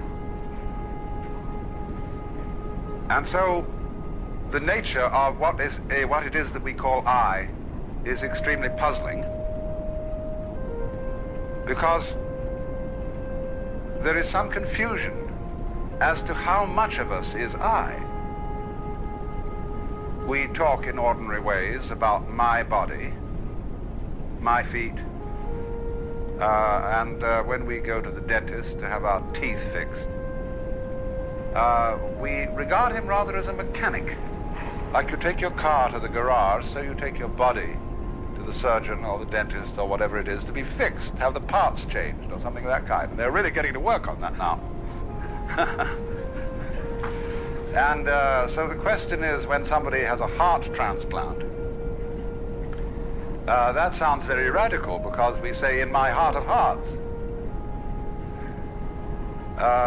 But nowadays, most of us seem to feel that whatever it is that I is located in the head. Somewhere behind the eyes and between the ears is the center. And the rest of us is an appendage, a vehicle, which carries the self around. Now, popular speech also reflects the sensation that I am very different from what we call the other. Other people, other things, anything that we can become aware of is sort of other. There is an opposition, apparently, between the knower and the known. And so we talk about facing reality. We talk about coming into this world as if somehow we didn't belong. As if instead of being leaves growing out of a tree, we were a lot of birds that had alighted on bare branches. And it has become common sense for most people living in the 20th century today to adopt the 19th century philosophy of science, which interprets the physical universe outside human bodies as being a mechanical contraption, which is essentially stupid, unfeeling, automatic, composed of mainly geological elements, rocks, gases, and so forth. And therefore we feel rather alone and left out of this thing, in contrast with the ideas of Ptolemaic astronomy. Instead of being at the center of the universe, we are on the outer limits of a minor galaxy, revolving around an unimportant star on a small, minute ball of rock. And therefore, that astronomical way of looking at things is simply overwhelming. It makes us feel not only of no importance, but also very much left out. And as a result, that is the common sense of most people living today. We did, of course, have a religious view of our nature, that we were the children of a loving God who is in charge of this whole operation. But very few people actually believe that anymore. A great many people think they ought to believe in it, would like to believe in it, but they don't. Most ministers that I know don't believe it. But they feel guilty about this because they feel they ought to. But it became implausible. There never was a serious argument against it. It simply became unthinkable in comparison with the dimensions of the universe as we now see it. So having lost a way of looking at the world, an image of the world which gave us some sense of meaning, we now have an image of the world which gives us none at all. And so we feel rather inclined to put up a fight against the whole show. Interestingly enough, when in the 19th century we switched our common sense from supernaturalism to naturalism, one would think that a naturalist would be a person who loved nature, just as a materialist ought to be a person who loves material, but certainly isn't. With what is called the philosophy of scientific naturalism, naturalism is used in a negative way. It has nothing to do with being natural. It has something to do with being not supernatural, merely natural. And all sorts of phrases were coined in that epoch, which I would call put-down phrases. Freud spoke of the basic psychic energy as libido, which means blind lust. People like Ernst Haeckel spoke of the universe as being a manifestation of blind energy. Think of that put-down word, blind. And therefore we also speak of unconscious mental mechanisms. And the very word unconscious, as being the deeper aspect of our psyche, is a negative word and a put-down word. So as to say, what you are functioning as a rational ego with values and with a capacity to love is simply the epiphenomenon of a purely mechanical process. Too bad. So as a result of this so-called naturalism, we began to put up the most whopping fight against nature that was ever engaged in. And that fight is an expression of our fury and of our feeling of being left out. So that the technological experiment, which became possible as a result of the mechanical sciences, has largely been conducted in a spirit of rage. And the results are evident all around us. Here in Palm Springs, you are gradually getting all the smog from Los Angeles. This great cloud of poisonous gas put up by a city which is exemplary in this whole civilized world for fouling its own nest. Perhaps only Calcutta could be a bit worse, or some such terrible slum. But we have done it by technology, by ruthless beating about of nature without consideration for what the scientist would call our ecology. Ecology is that aspect of science which deals with the relationship between organisms and their environments.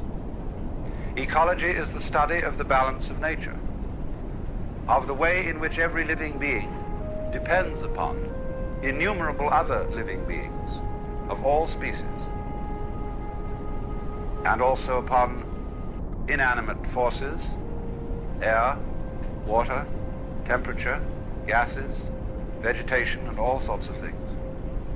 And this is one of the most important sciences that we could possibly study today, because we are in a position where we realize that we cannot help interfering with the world. To be alive is to interfere. You must interfere. You cannot go back and say, hands off nature, let's leave it all alone, because you're stuck with it, especially once you've started to interfere in a major way. We have so altered our environment that there is no hope for it but to go ahead. But we can, to some extent, change direction. But the only way that I can see of our effectively changing direction is through a transformation of the feeling that we have of our own existence and of what we mean by I. The reason for this is simply that all kinds of intelligent and even powerful people, like, say, Lawrence Rockefeller, who are interested in ecology and in conservation of our natural resources, they can scream their heads off, but nobody pays any attention. There is as yet, no really serious program at the government level to do anything radical about the pollution of water, the waste of water, pollution of air, and the general ravaging of the United States of America. I'm amazed that congressmen can pass a bill imposing severe penalties on anyone who burns the American flag, whereas they are responsible for burning that for which the flag stands. The United States as a territory, as a people, and as a biological manifestation. That is an example of our perennial confusion of symbols with realities, which is, in a way, at the heart of the trouble, because what we think of as I is much more a symbol than it is a reality. The living organism, the whole mind-body, is much more than anything we mean by I. I largely stands for your personality, your role in life. And the very word person, as you probably know, comes from the Latin persona, a word originally used for the mask worn by actors in Greco-Roman drama, that through which sound comes because the mask had a megaphonic mouth to carry the voice in open-air theaters. So when you speak of being a real person, it really means being a genuine fake, because the personality is only the front. What is behind it? Well, of course, the organism is behind it, the whole organism. And we must be very careful not to confuse the organism with various symbols that we have for it, because those symbols can be extremely misleading. If we say the organism is the body, what we usually mean by the body is an impoverished meaning. When we speak of my body, that is to say my vehicle, my physical automobile, that is an unenriched meaning of the word body. Because what you really are as a body, as a living organism, is not some sort of separate existence coated by a skin which divides you from the rest of the world. Shakespeare has King John saying to Hubert, "Within this wall of flesh there is a soul, counts thee her creditor." Within this wall of flesh, the skin considered as a barrier, when actually, from a biological point of view, the human skin and all skins are osmotic membranes. You know, when you get something by osmosis, by sort of soaking it in, so in the same way one's skin is a spongy construction, full of holes, full of communicators, nerve ends. And your skin is simply a vibrating membrane through which the so-called external world flows into you and through you. So that you yourself actually are not so much an entity that moves around in an environment. You are much more like a whirlpool in a stream. And as you know, the whirlpool is constant only in its doing, that is to say, in its whirling. And you can recognize individual whirligigs in a stream. But the water is flowing through them all the time. They are never the same but for a second. And so it is also with us. Or imagine it in another way. Supposing you have a rope, and 1 foot of the rope is made of hemp, 1 foot of it is made of cotton, 1 foot of it is made of silk, 1 foot of it is made of nylon, and so on. Now tie a simple knot in the rope. Now move the knot along the rope. And 1 minute it will be hemp, the next cotton, next silk, next nylon, and so on. Same knot. It will be recognizable as a continuing knot, as that knot, the knot in that rope. But the constitution of it will change as it moves. And so our constitution is changing constantly. Imagine, for example, a university. The student body, undergraduate, changes every 4 years. The faculty changes every so often. The buildings keep changing more and more. What constitutes the University of California? It certainly isn't the faculty, it isn't the students, it isn't the governors, it isn't the administration, it isn't the buildings. What is it? Why, a doing, a behavior, a universitying process of study and experiment and so on. So it is exactly the same with you. You flow. You are a process. But how do we draw the line about this process and its relationship to all other processes? We find that a very difficult thing to do the more you think about it.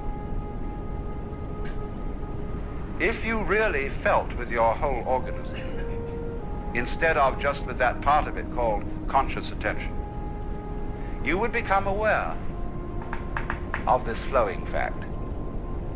And you would get a very strange feeling, which at first might frighten you. It is possible, of course, to have this feeling. And the feeling is like this. You would not be quite sure how to interpret it. You might feel that you yourself were doing everything else that's happening. That would be one way of feeling. The other way of feeling it would be that you are doing nothing at all, but that everything else is doing you. And you would feel completely passive, like a puppet on the end of strings. Or though on the other hand, if you got the feeling that you're doing it all, you would feel like God Almighty. It is very easy for our consciousness to slip into this state of sensation. It can happen spontaneously, like measles. It can happen by training, as when someone practices yoga. It can happen chemically, as when certain drugs are taken. And one has to be very careful about this feeling because it's enormously easy to misinterpret it. Either as being omnipotent, being God in the personal, literal sense, or as being helpless and merely driven. Now, what should be understood is that both these ways of feeling are right, only they must both be taken together. To be simultaneously omnipotent and helpless. These are two poles, opposite poles of one and the same state. Because the message that is coming through, and that we find difficulty in understanding because it's contrary to our common sense, contrary to our whole history and conditioning, the message that's coming through is you as a living organism and all that is going on in your environment constitute a single process. What in physics we would call a unified field. A single process, like a pattern, but you know, any pattern has all sorts of subsidiary wiggles in it. Like the organism itself is a unified pattern, but it's full of wiggles. All sorts of tubes and organs and bones and nerves and so on. Working in this way. You know the body doesn't have a boss. We could pitch a big argument. Who is really the top dog in your body? Your stomach or your brain? I can argue for both ways. Well, let's first argue for the stomach. The stomach is fundamental. That's what eats, and eating is the fundamental thing of being alive. By putting food into the stomach, it digests it, and from there it goes out and energizes everything else. Obviously, the stomach is the most important. The hands, the mouth, the feet, all exist to serve the stomach. And naturally, as a final achievement of the stomach, is the brain, evolving later in the evolutionary process as a gadget up there to scavenge around and find stuff for the stomach to eat. That's the function of the brain. But now let's take the argument to the side of the brain. The brain says, oh, no, come now. Just because I arrived late doesn't mean that I'm unimportant. I was being gotten ready for. Because I am the thing that was the flower at the top of this thing. And this tube with stomachs in it and things below was preparing for me, and the stomach is my servant.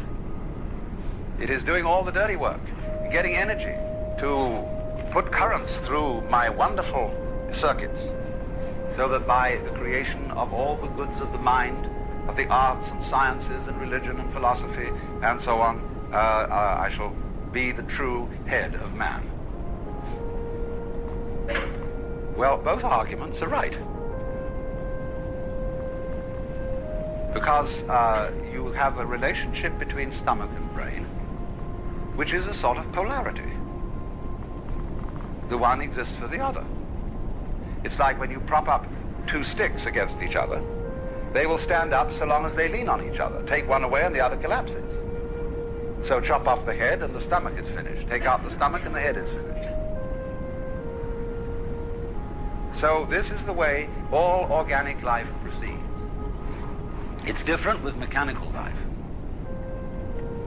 Because the mechanism must invariably have a boss, the man who puts the machine together, the person who constructs the computer, who designs it, who asks it questions, who programs it. He is the boss.